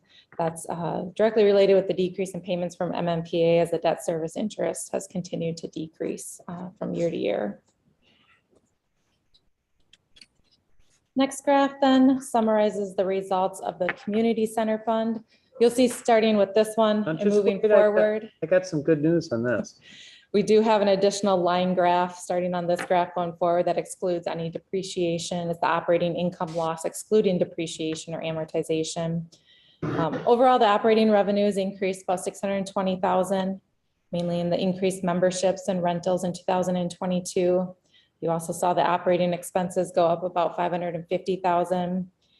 Ended the year with operating loss of about 2 million. When you exclude that depreciation, amortization, a loss of about 1.1 million. And as you can see, I know you've had discussions on too, it has had a loss each of the 5 years that are presented in the graph here. So two pieces of good news here. And you could say, look at that. And how can we come up with good news from this? So the first good news is, first of all, as Jackie said, even though it's been slow, we did see better results last year. We saw $600,000 more in revenue. So we do continue to see the growth. For those of you who've been involved in the community center master plan process, we've been talking about this issue for 2 years or year and a half or whatever the case is. So for everybody in the audience that's there, please understand that we know this is an issue and that we have to deal with it. But much of this issue is because we have had, I mean, our facility now is 34 years old, 32 years. No, it's at least 33. So our facility is 33 years old. Oh, you're right, it's 32. Sorry. So it's, damn it, he's right. Our facility is 32 years old, and we just over time have never had the dollars in this fund to be able to reinvest back into the assets that we have in there. And so it's not that our business is doing bad here, it's that all of our stuff is failing. And we have no choice but to, if we're going to keep this facility open, but to spend the dollars in here to keep it going. And the fixes we have, I'm telling you, they are not fixes that we like to do because we're not doing it the right way. We're doing it as cheaply as possible to do that. So there's the doom and gloom. So the positive is, and we talked a little bit about this in our work session tonight, but I think it's important for residents to understand this, is we have a master plan that we've been doing with task force. In fact, our second to last task force meeting is tomorrow night, where we're going to go over this, and we have our open house for our community center task force coming up on August 9th from 5 to 8. I think it's something like that. And so really what that's going to show people is it's going to show people the future of the facility. And people will look at that and say, well, how are we going to solve our problems if we go out and, because you're going to see a number in there that's like $65 to $70 million. And people are going to sit there and scratch their head and say, well, how do you make this situation better by spending $70 million? Well, one of the objectives that has been part of that whole program is that we have to make this facility not just the red line, which is the numbers without depreciation, but the green line, which includes depreciation. We need to take care of both of those. And if we don't come out of the study dealing with both of those, that's a problem, because this is a long-term issue that's going to start sucking money out of other areas of the city, and it's going to take away our flexibility to do things in other areas of the city. And quite frankly, it's our community gathering place, and we cannot let this thing decline. So residents might also be saying, well, geez, they're going to make this so unaffordable for me that I'm not going to be able make it, or, oh my God, we just got done putting together this building improvement program that's raising my taxes. And now they're going to come back to me and they're going to say, well, we got to fund another $75 million of stuff. How much is that going to make my taxes go up?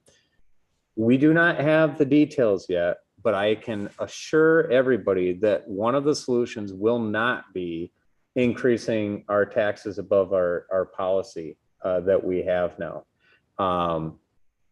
We are, again, we'll come back with details on that, but we are going to solve this problem. We're going to solve it relatively quickly here. And now that's not, we still don't think we can do anything with actually physically rehabilitating the facility till at least 27, because we have lease tenants that are in there that we have leases with, and we need to honor those leases. So we have some time limitations on that, but we will solve this problem this year.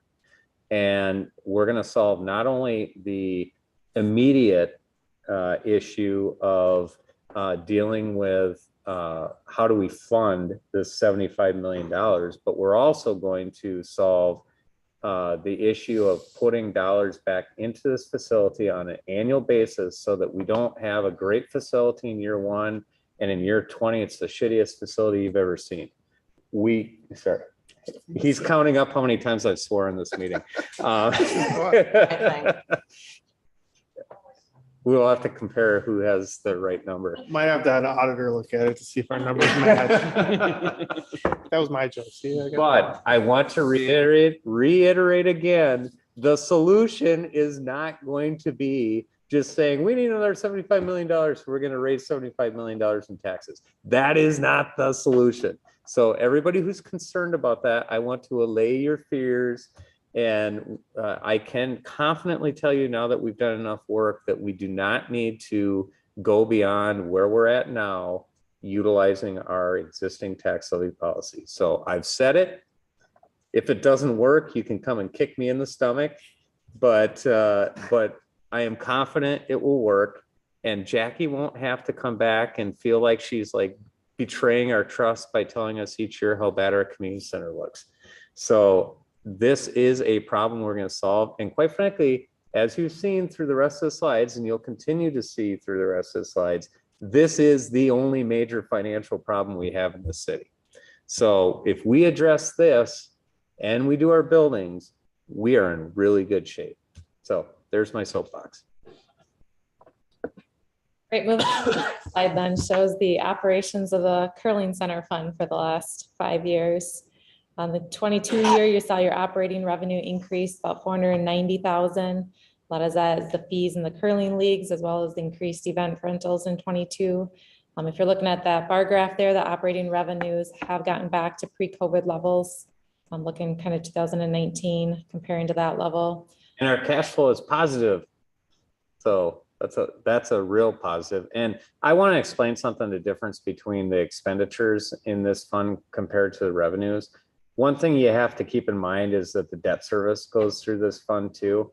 And so the debt service is covered through a transfer from our community building fund.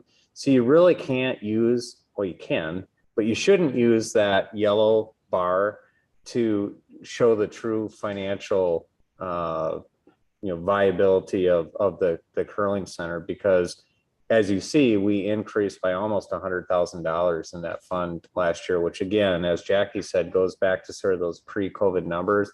I know there was some confusion during the election last year. There was a letter to the editor that went out that talked about, how can the city's running this in the hole, and that's, how can that be? No, it's very deceiving when you look at this fund, because what people do not understand is that, and that's why one of the jokes I was going to make earlier, here's my joke. So we have this report for the general public available on our website and in the library. And we've made it just as simple as our budget to understand as you go through it. I can't even understand this report, half of it. I have to have Noel sit down and explain it to me. But we're required, here's my soapbox. Oh, that was your joke? Yeah, that was my joke. Okay.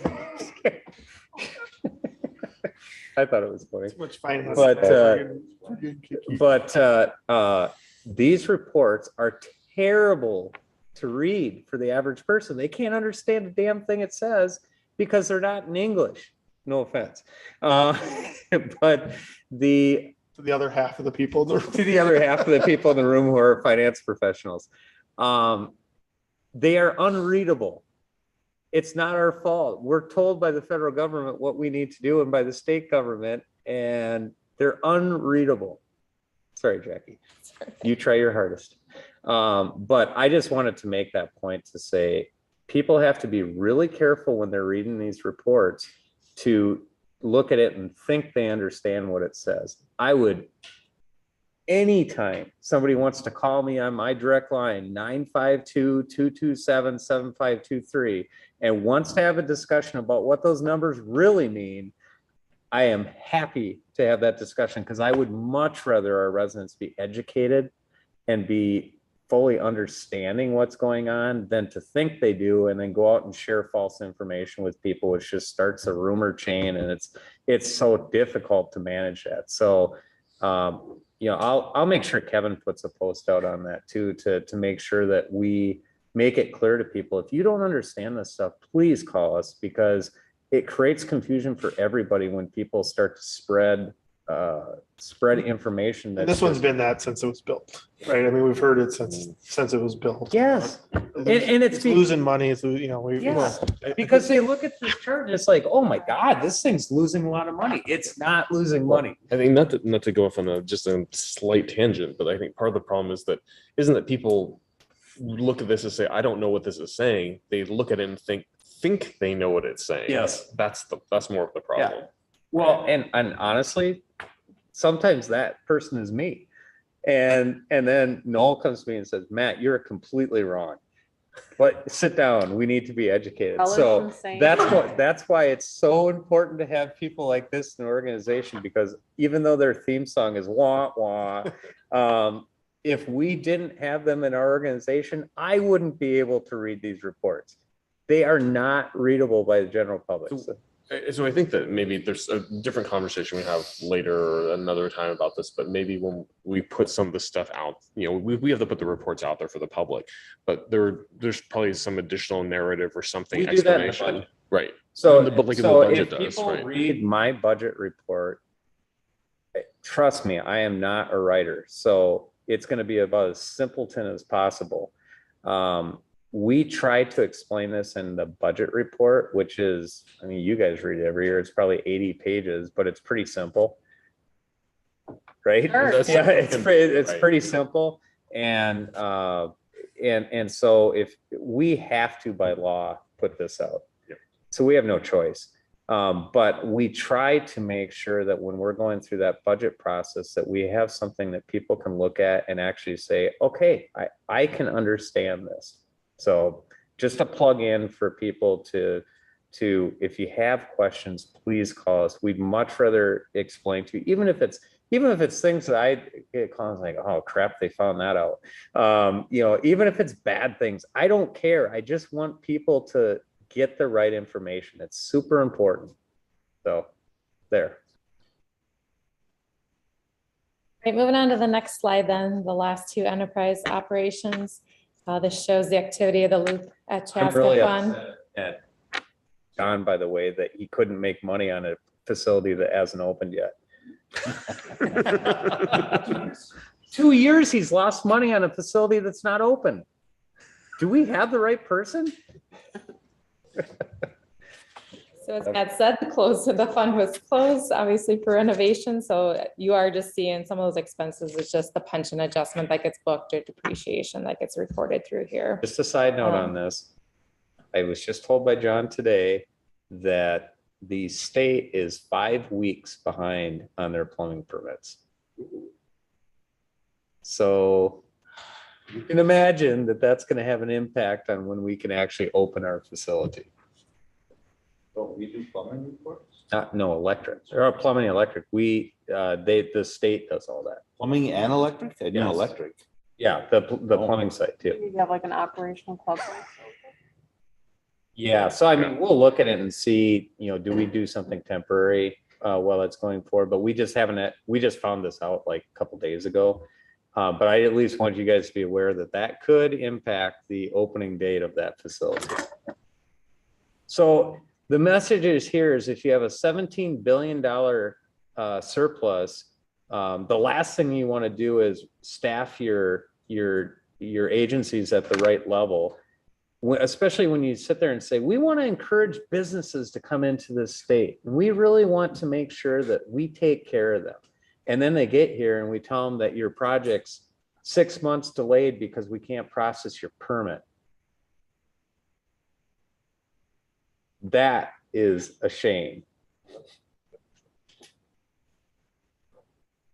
I'm off my soapbox again. On to the next slide then, this shows the results of the Chaska Town Course Fund. In the current year, you saw your operating revenues go up about 10,000, so stay pretty flat.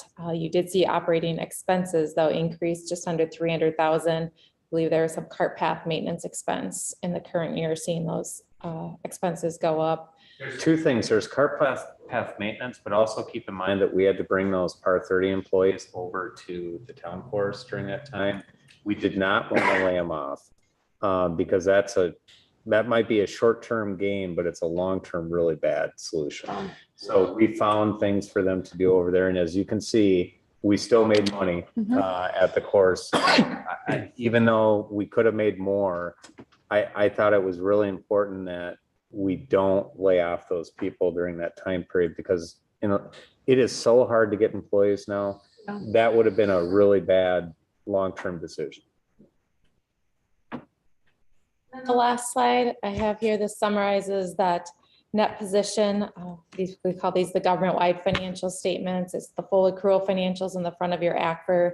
Includes all the capital asset activity of the city, all the long-term liabilities, and gives a snapshot as of year end. So looking at that net position from 21 to 22, saw an increase of about that 14.8 million. Majority of that, or it's split between governmental and business type. So the governmental, you're seeing an increase about 7.7 million. A lot of that in that net investment in capital assets. So once again, just the investment into the infrastructure, the streets, the utilities, which correlates then to the business type activities down below. That 7 million increase is what we just discussed as we walk through each of those enterprise funds. All Jackie would have had to put on this slide was, this was a really good year. Very true. Increase of 14 million in that net position. So with that, I can open it up if there are any questions. A lot of information.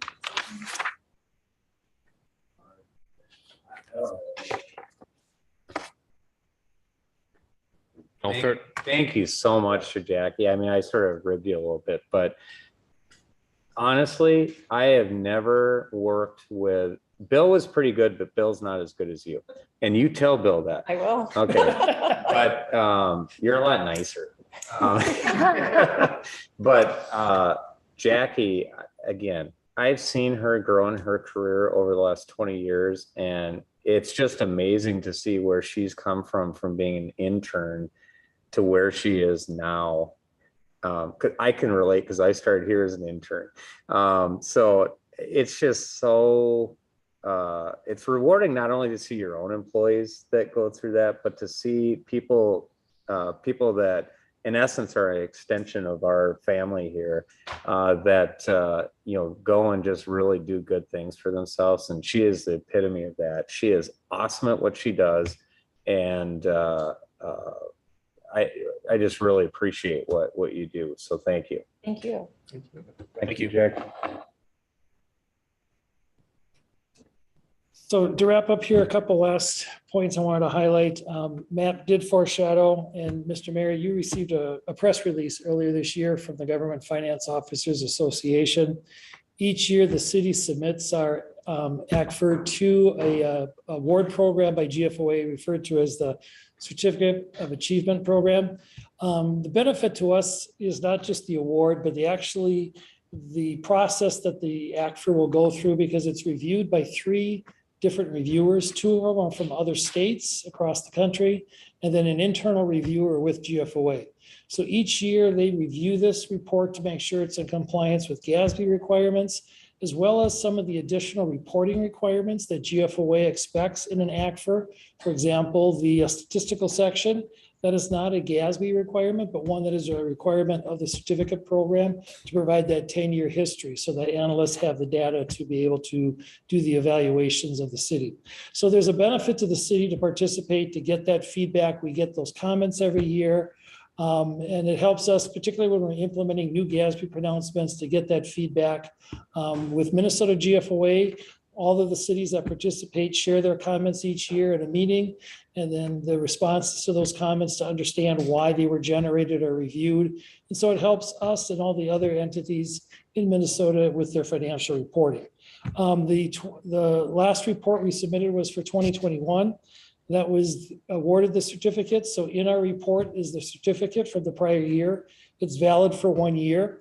That represents 33 consecutive years. The first year we received it was 1989. If an analyst is looking at an ACFR and they see that certificate in there, they know it's achieved that higher standard rather than just basic financial statements that we could have issued. Altogether, there were over 4,200 certificates awarded by GFOA last year, and that's out of over almost 53,000 units of government that were eligible for it. So it's a very exclusive, that's about 8% of the eligible entities have received that from GFOA. On a city basis, there were, we are one of 2,051 cities across the country that received that certificate. And in Minnesota, there's only 139 cities, about 5% of the eligible cities in the state that actually receive that certificate. So it is to our benefit. I know staff takes on the challenge very, very willingly each year to complete the extra reporting requirements for that. And so it's a real recognition to their efforts to make sure that they qualify for that certificate each year. We have submitted the 22 ACFR to GFOA, and we do anticipate that that will be awarded again this year. Public is trying to understand the report the better. It's available at many different locations. I've already explained, Noel, that they can't understand it. So what's the point? We are hopeful. We are hopeful that there will be a clear understanding. It's available on the city website. So the current report plus prior years is available there. A brief summary of this was published in the Chaska Herald last Thursday. That's the state requirement that we have to publish it every year. It is on EMA, which is the Electronic Municipal Market Access Depository managed by the SEC. So we have to publish there each year for the bondholders.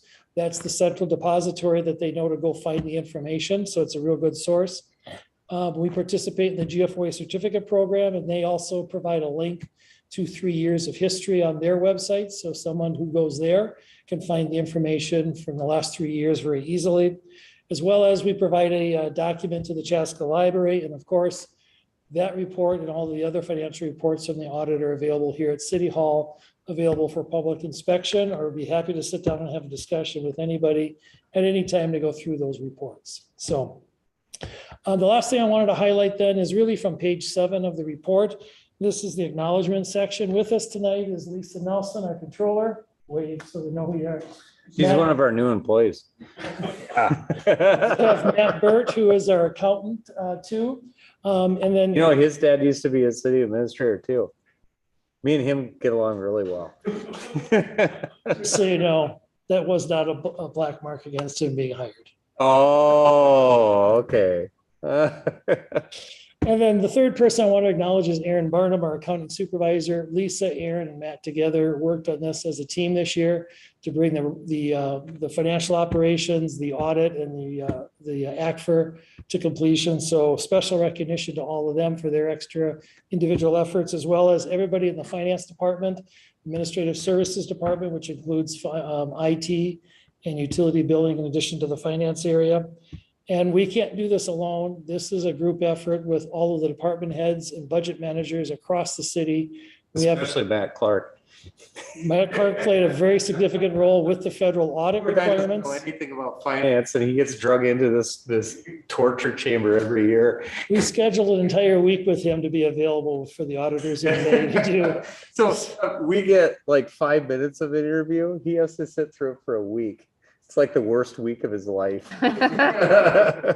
So we are very grateful for all the support and assistance that we get from the staff members across the organization, as well as Matt as the city administrator and the council and mayor, as we work through our financial plans, forecasts. They ultimately lead to the completion of a fiscal year that is reported out in all these various reports. There's two things I have to add to that. First of all, I just want to go back. It was something I was going to say during the community center thing.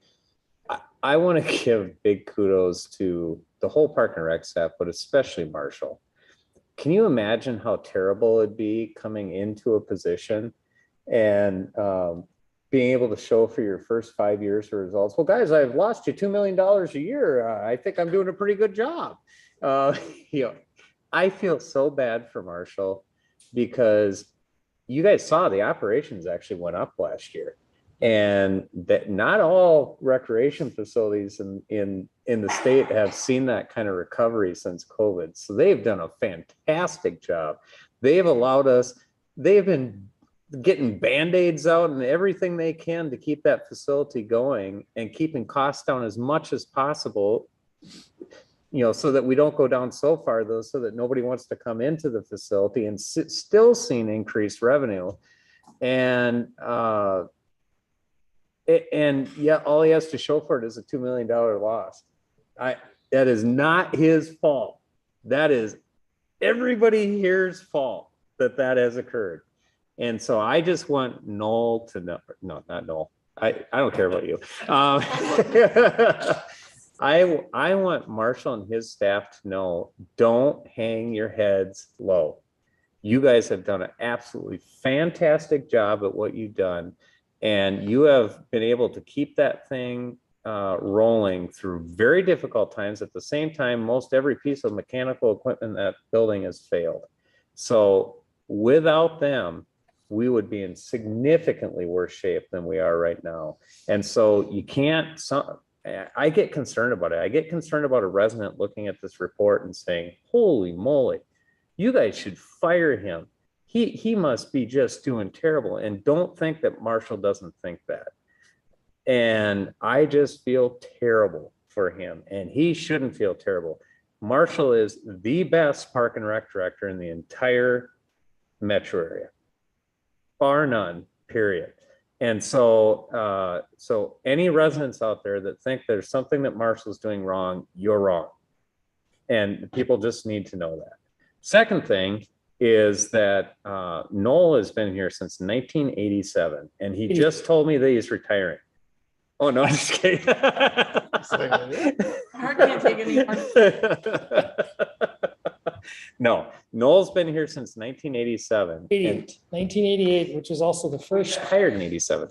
No, I was hired in 88. I've been using the wrong year every year, and you've never corrected me before. I thought he was, because I left in 87. I thought it was a year after. No, it was 88. You must feel more comfortable correcting me now. It's 1988, and like I've told you before, my first day with the city was the first day in this new city hall. This one here. June. And he's been, how many years have you been here again? 35 as of June this year. 35 years, guys. And this building hasn't changed since then. He was here the first day it opened. That was his first day of employment here, was when the day this building opened. Yes. Yeah. But the point I want to make is, I mean, you heard the statistics about that award that they get from GFOA. It is not common. And he has received it every year since he's been here. And we had never received it before. So, Noel, you have done such an absolutely fantastic job in doing the things that you have done for this community. I know this has been a tough year for you. I know it has been. And you would never know it, because you have been such a huge asset for this organization. And I just, people need to know that. And so, I know the mayor sort of joked, it's like a repeated record every year when Noel says, well, you got the award again. You start thinking, boy, that must not be very hard to get that award. It's really, that's what he told me. No, it's really hard to get that award. And the stuff that you guys do to help him get to that is critical. And so we are so fortunate.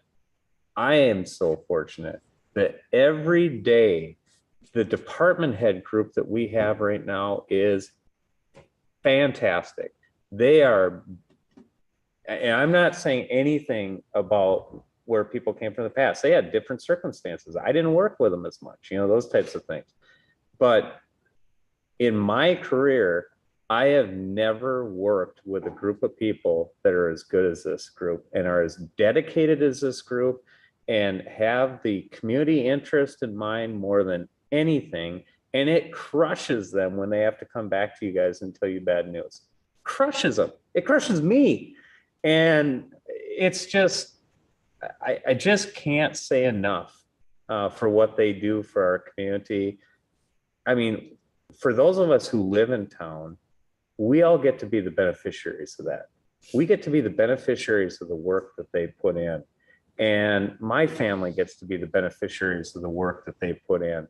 And if they weren't here, our community would be just like any other community.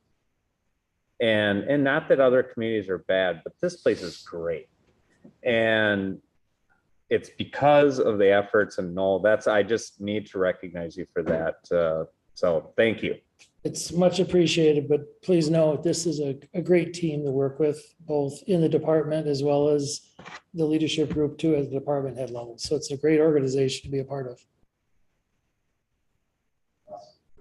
Thanks everyone for all your work. So if there's no other questions, the last item is the council action before you, a motion to accept Make it quick. quick. From the city Haven't eaten dinner. and the fire relief. Us, me. Yeah. The reason we're still here at 9:22. So I'm gonna move to accept the 2022 annual comprehensive financial report and associated audit reports. And also accept the Fire Department Relief Association 2022 annual financial report and associated audit reports. So I have a motion. Second. Second by Councilmember McGraw. What Mike said. We're gonna approve the 2022 annual financial reports. Just discussion. Matt, you got anything? Very good. Well, I did have. All in favor, signify by saying aye. Aye. Both same sign. Thank you. Thank you all. Thank you, guys. Thank you. Thank you, team. Yes. Oh, now we got bills. One of the pays the bills. All right. Anyone got a question on a bill? Yes, but I'll try to keep it.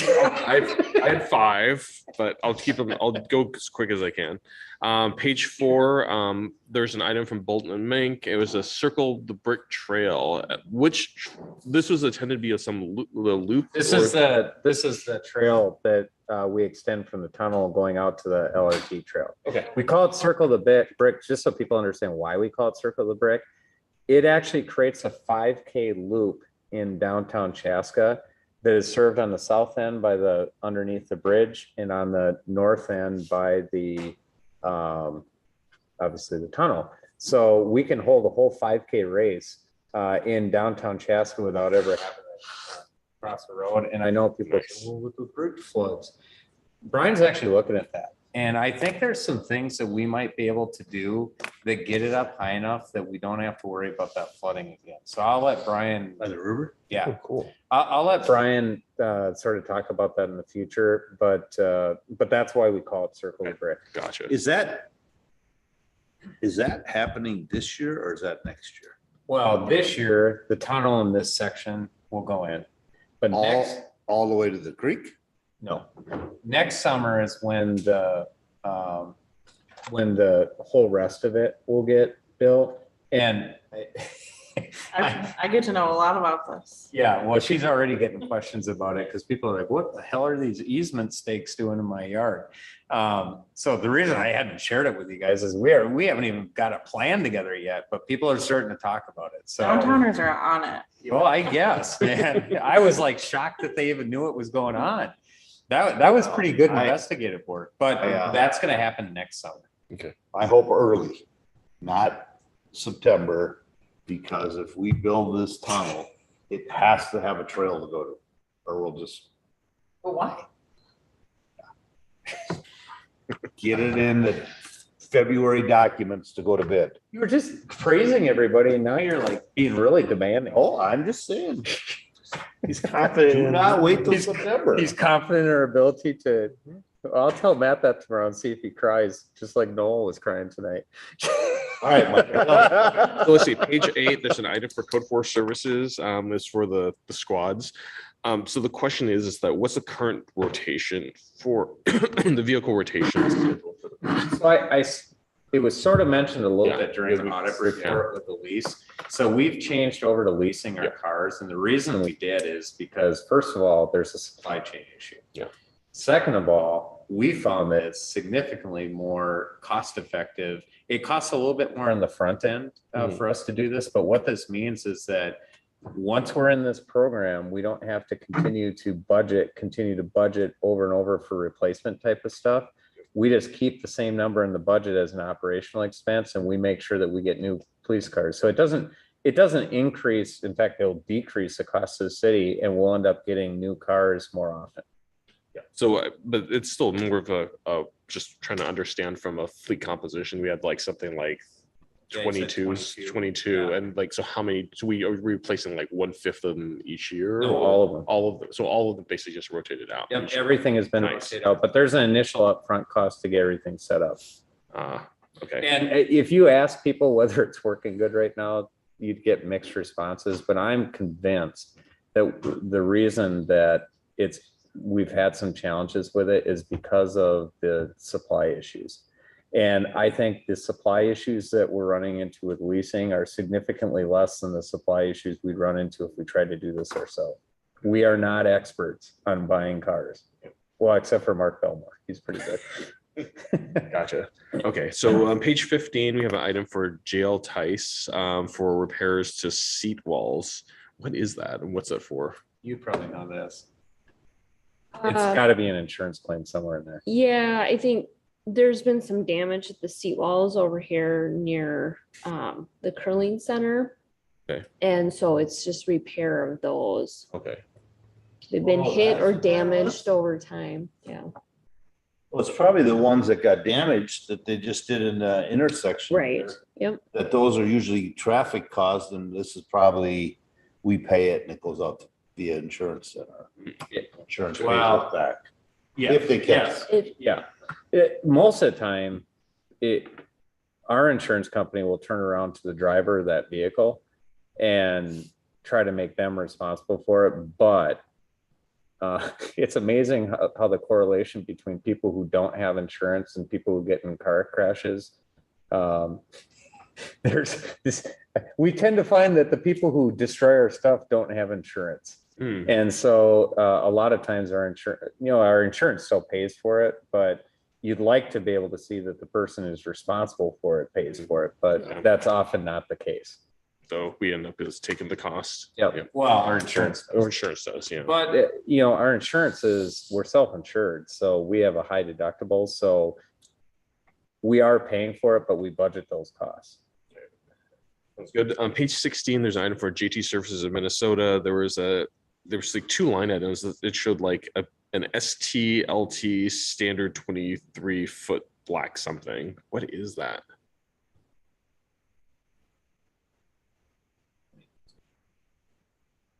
I'm sorry, I did not get a chance to look at your email before the meeting. I may not be able to So answer. standard, light standard, 23 feet, is it- black in color. Okay, Is I it- do know is what it this light? is. Okay. So if you've Two light noticed, poles, the 3 light new, poles, okay. the new light posts in I pulled that out of town, nowhere. the new light posts in town aren't green, they're black. Gotcha. And so obviously you've seen them go up Yep. recently. So the contractor doesn't order those.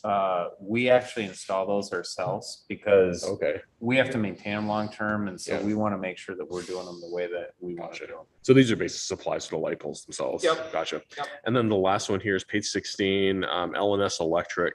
As an LTC repair, but I didn't catch what is that?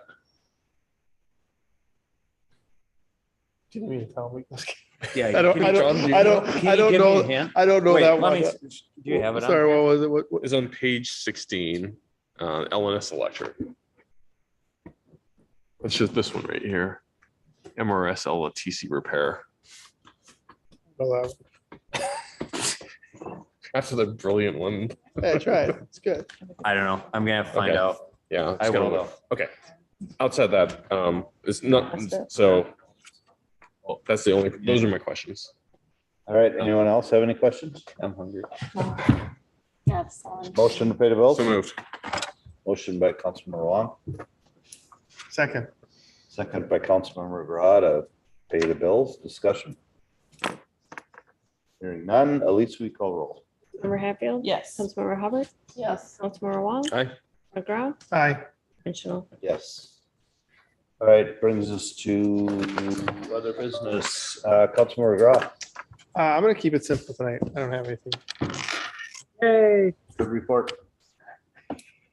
please only, I'm gonna preface this to save time. Please only one of you mention fire and ice. You guys decide amongst yourself who gets to do it. Whoever gets to, I deferred actually, everything. the mayor can make a decision by who gets to talk next. I deferred it all, see? Councilmember Wong. I'll keep it quick. So it's a belated congratulations to Kevin Gravelin for his retirement. Yep. So I missed the last time he was here. Yep. 2000, he started here. So whatever that makes, that 23 years. Yeah. But he also, so people know, he was a volunteer for how many years before that? A lot. Yeah. Kevin has been an institution there for a long time. So a Yeah. big thank you to Kevin. Yeah, absolutely. Huge thank you and congratulations. A well-deserved retirement. Also, I was able to volunteer at the Johnson Association 4th of July fun runs. That was that was great. And it was a good turnout. So Was it fun after you finished it? I didn't run it, but I was Well, running how can you have fun if you don't run? but everyone else had fun. Oh. That's the most important part, right? So, let's see. There's a farmers markets that are currently going. I'm not going to, go into the detail on that. There's one of the things that I shared with, I think, with you, Matt, and the mayor was the some video that I had a friend of mine from college take some video of the farmers market in San Luis Obispo, California, because that was something that was to me, it was it's kind of like a gold standard for farmers markets. I mean, if you've had a chance to watch the video, it's like 4 blocks long. It's actually longer than 4 blocks long, but it's a huge farmers market. I mean, literally probably a couple thousand people show up like every Thursday night, and it's a huge event, community celebration. The community is like maybe 50,000 people, but even back when I was there, community was like about 30-something thousand people, not only a little bigger than we are, and it was just packed all the time. So the question is, how can to me, it's like, how do we bring out the energy and kind of experience and sense of community that's in a community like that? And how do we do something like that here? So something we'll talk about more later. River City Days, that's coming up on July 28th, July 30th at Lions Park. So I think they need more volunteers. So if anyone's willing to volunteer for that, certainly I think they're looking for more help. 19 Nights also coming out on Tuesday, August 1st. I think the sign up date is passed for people who still have parties, but I don't. It was the 15th, but call me. Okay, so I'll add you to the list. if anyone wants to host a party and is planning on doing that, you can call Officer Janke and get on the list. And then I think there's the Community Center Master Plan Open House, which Matt, you mentioned earlier, is August 9th from 5 to 8 at the Community Center. The last item I have here is that we're looking at the investments report. This thought came up because in Southwest Transit, we had our new CEO, which we met earlier.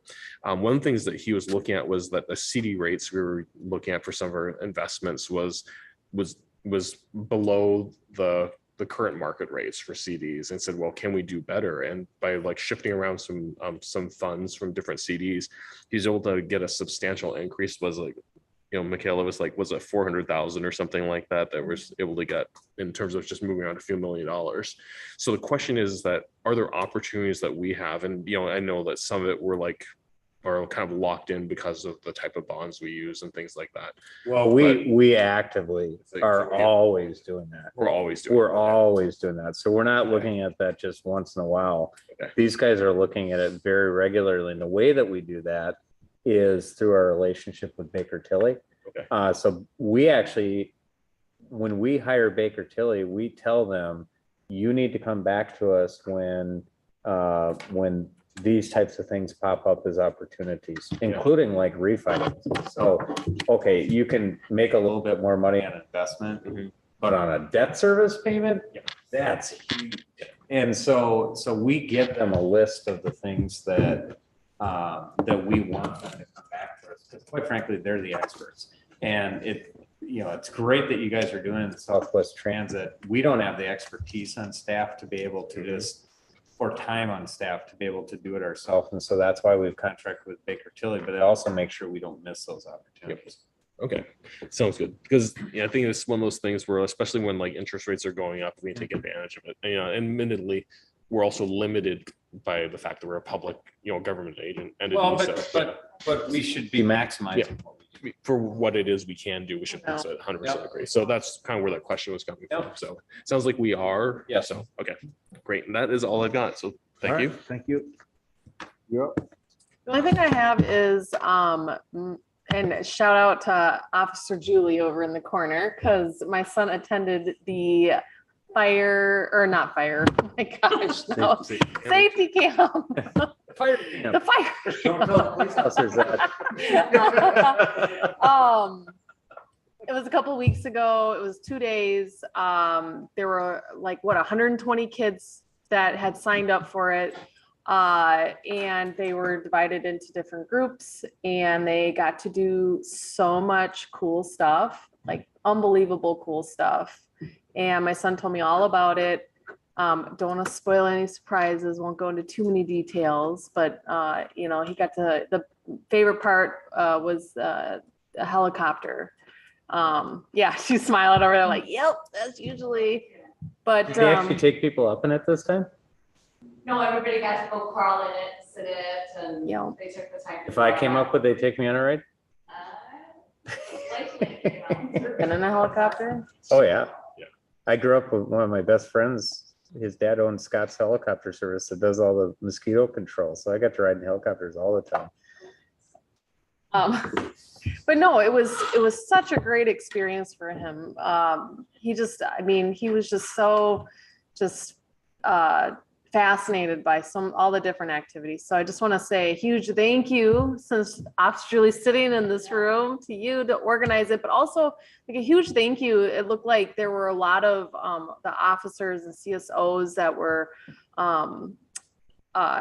giving their time to be the camp counselors, I guess you could say, for these groups, and just all the partnerships and everybody that was there to help out, and just everybody that was involved in making that happen. So it was so great. Lots of wonderful things. So thank you.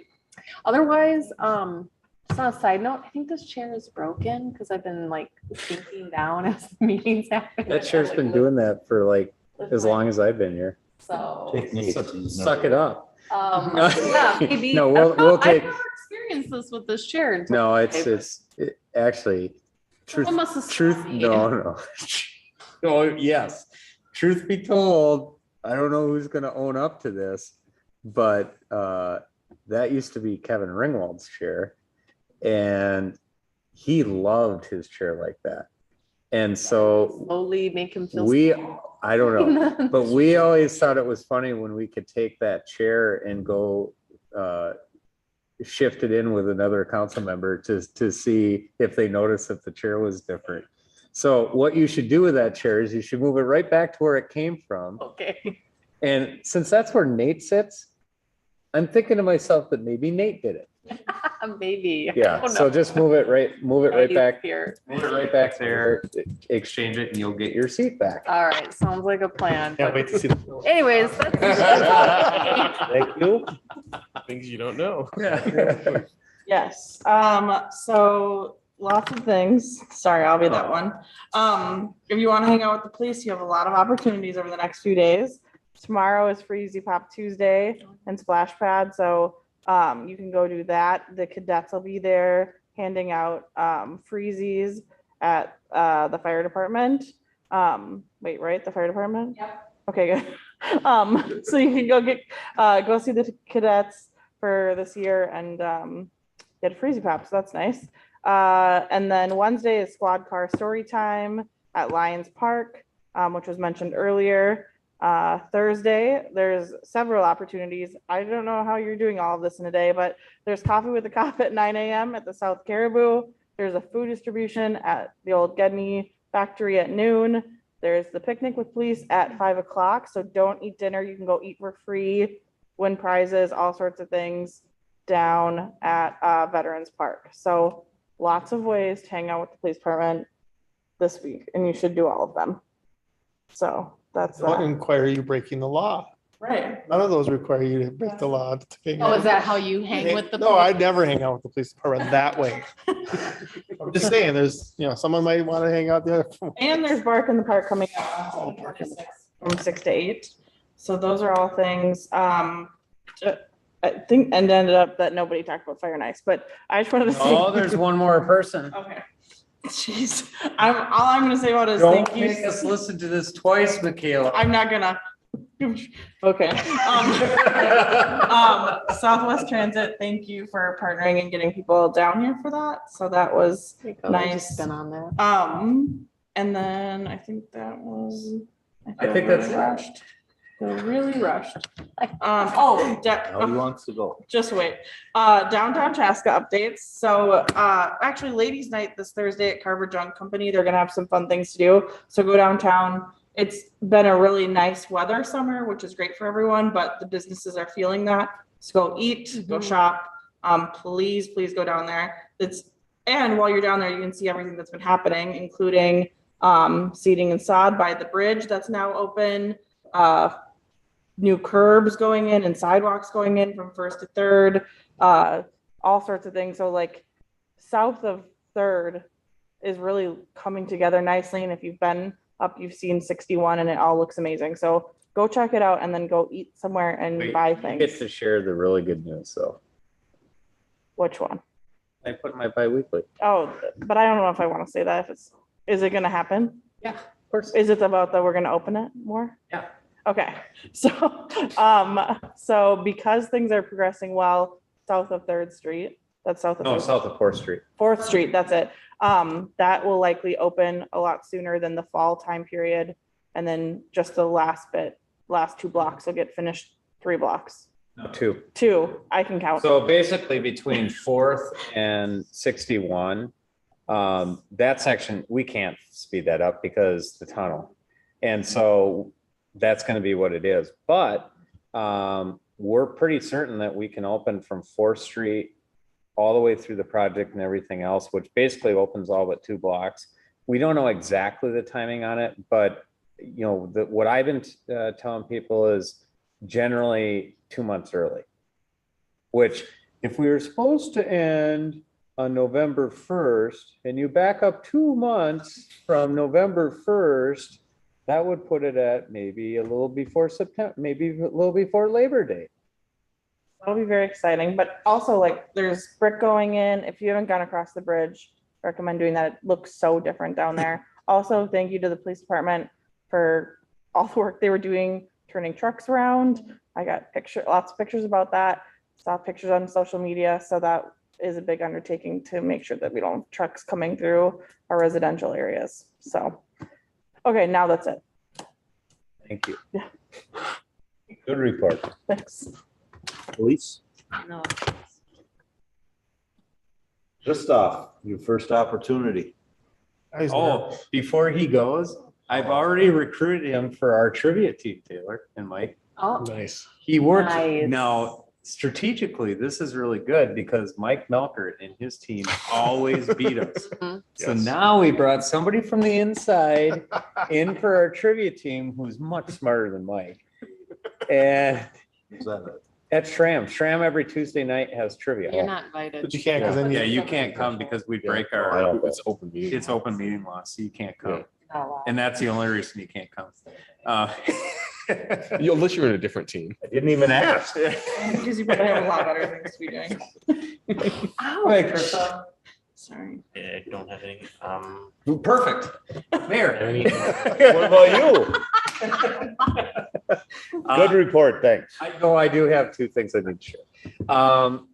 First of all, gosh, darn it, I wrote this down too. Oh, I'm gonna say it if nobody else said, and you can say it too, Mayor, but huge kudos, not just to the Park and Rec staff, but especially to the Park and Rec staff for fire and ice, but also you guys may not see it, but every department is involved in that. So, you know, the Park and Rec get huge kudos because they coordinate and plan that all, but everybody else does it. So I just wanted to thank them for that. Second thing, I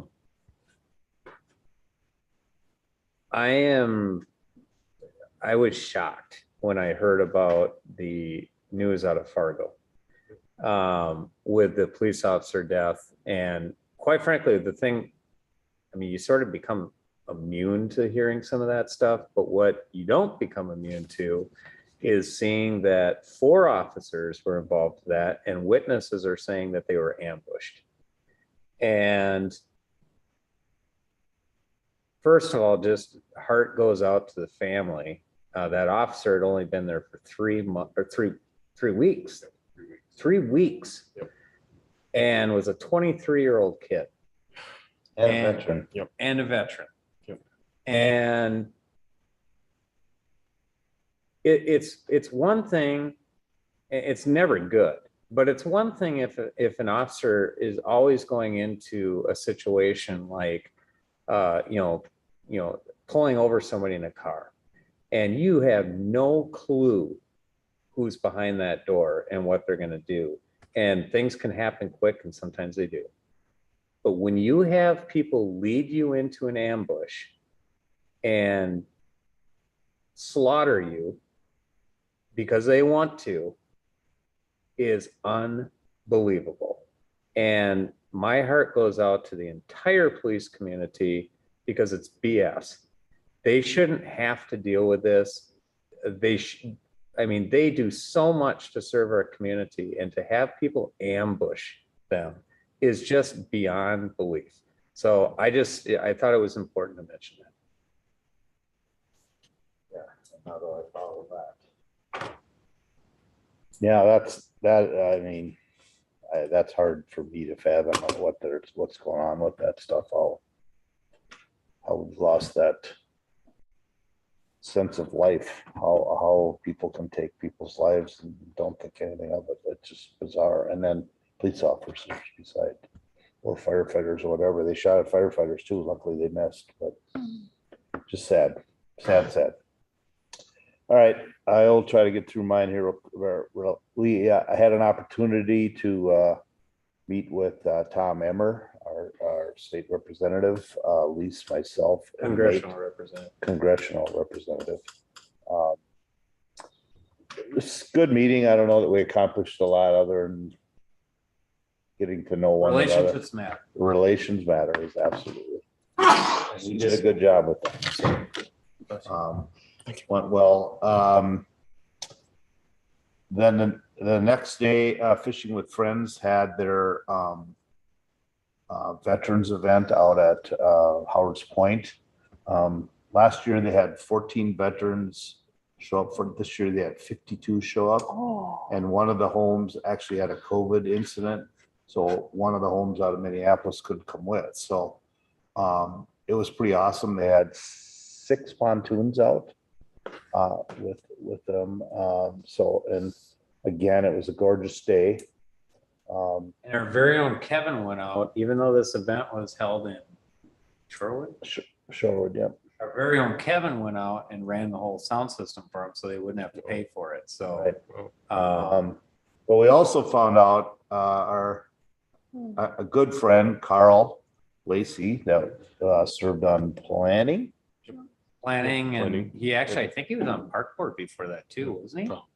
On a number of Or maybe he was committees. on a task force with it. He was in. He's on, Yeah, he was been on the downtown he's task been on the force. task force. Yeah. He's been in touch with. But Carl passed away, and apparently it's been a little while ago that it just hasn't gotten out anywhere, and they haven't really done anything at this point. But Carl was what happened that day at that fishing event was Carl's dream. That was the thing that he talked about. I remember when he sat me down, he said, "Mark, do you think this will work?" And I said, "Sure. There's no reason it can." He just, you got to put something, you got to get a lot of people to put a lot of effort into it. And Carl put a lot of effort into it. I just wished, and I know he was watching over, but I wished he would have been there to see that and see that many people. The tent that we had the year before was barely filled. This year was, pretty well filled. So I think it was a great event. I only see that getting better every year. We'll try to get it out as soon as we hear about it. We don't always hear about it right away. We hear about the event, we help plan it. Well, yeah, but it just doesn't, I don't know. To me, it doesn't seem like it gets out enough in the We general want it to public. go with only the people we want to come. Yeah, I know. I know. Maybe it's not getting out to some people. Right. Anyways, great event. If you get an opportunity to go, you should go. I will just real quick, fire and ice. I want to say congrats to Park and Rec staff. You already handle that part of it, but it's pretty cool when a park employee says, "Wow, who picked this park up last night? There wasn't anything to be picked up." Well, but I mean, but I've seen a lot of the Park and Rec staff out with garbage bags, picking up garbage when the fireworks ended Friday night.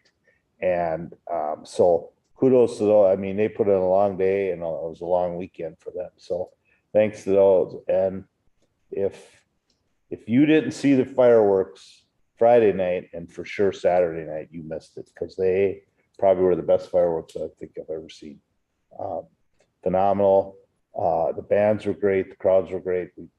They're estimating 7,000. Yeah, I mean, Friday night. the crowds this year, both nights, were significantly more than what we've ever had. Yeah. And Friday night is tough because people are tired coming back from work.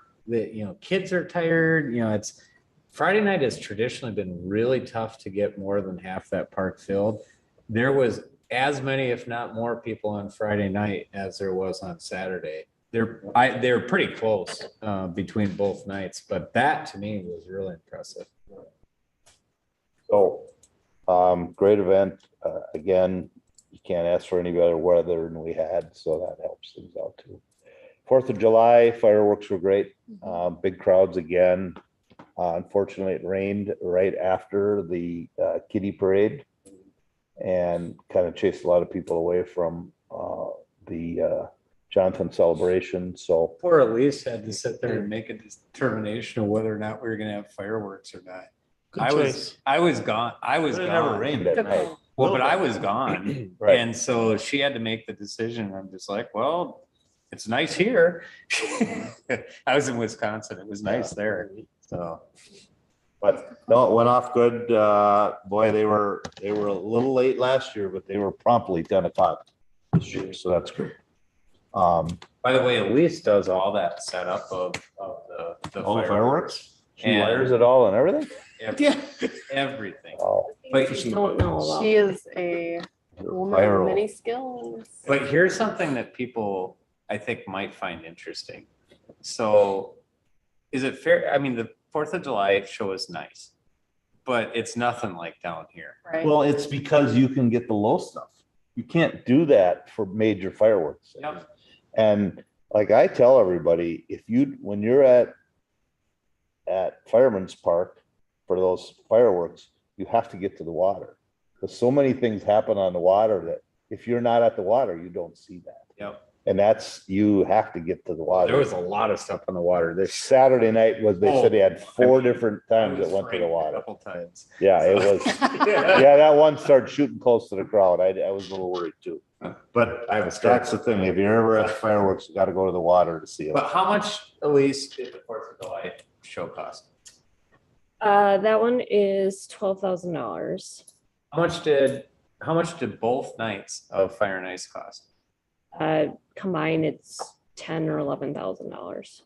It's the same company though, right? Same company. Because of the because It's it's just the like a 4th of day thing, July. Yep, right? it's a day Yeah. So I guess I bring that up because, people, every year I'm sitting there and I hear some guy, well, there goes our taxpayer dollars going up into the air. And I'm like, oh God. I'd city with Yeah. But I want people to know that there's ways to do that stuff without it costing so much. We spent $5,000 a night for those unbelievable shows. I've never seen anything like them before. So I don't want people to think that we're spending these mega dollars to go out and create that type of stuff. And that's why our park and rec staff and Elise are so good, is that they figure out how to do this in a way that is very cost effective. And it allows us to go farther with those festivals and do more than we would if we tried to do it on a prime time. I mean, Chanhassen Festival is fantastic, but it has to be super expensive because they're doing it on the prime day. And so, and kudos to them. I mean, they got the Legion over there that's helping them fund some of that, but the city puts some dollars into that too. But we don't have to do it that way. Mayor, can I just add one thing? The fire department puts in a ton of time with the fireworks. Credit. They do. And so I just wanted, do. I wanted folks to be aware that they're spending all afternoon making sure it's all set up and ready to go, in addition afterwards too. So Yeah, they just want to point that out. Well, and keep in mind, I mean, we talked about it tonight. These guys are volunteers, so they're already volunteering their time for lots of stuff, and they volunteer one more night when they probably would rather be with their families. So Elise is right. It's important that people understand that these are real people that are going out and making these sacrifices for their community. All right, thanks. One last thing. Well, I don't know. There's nothing I can add to it. Thanks. Thanks to Elise for taking care of the River City Day sign up. We need that for, who's working when in the booth. So you guys up here haven't signed up, make sure you do that. So that do it right away. so I can keep that filled. Somebody there all the time. So quickly, last thing, we got a crazy meeting schedule. We're really out of whack here. So our next meeting is July 31st, which is the 5th, Monday. That's normal. Yeah, but you generally have it, not in July. Then August 7th and 21, we're back to normal.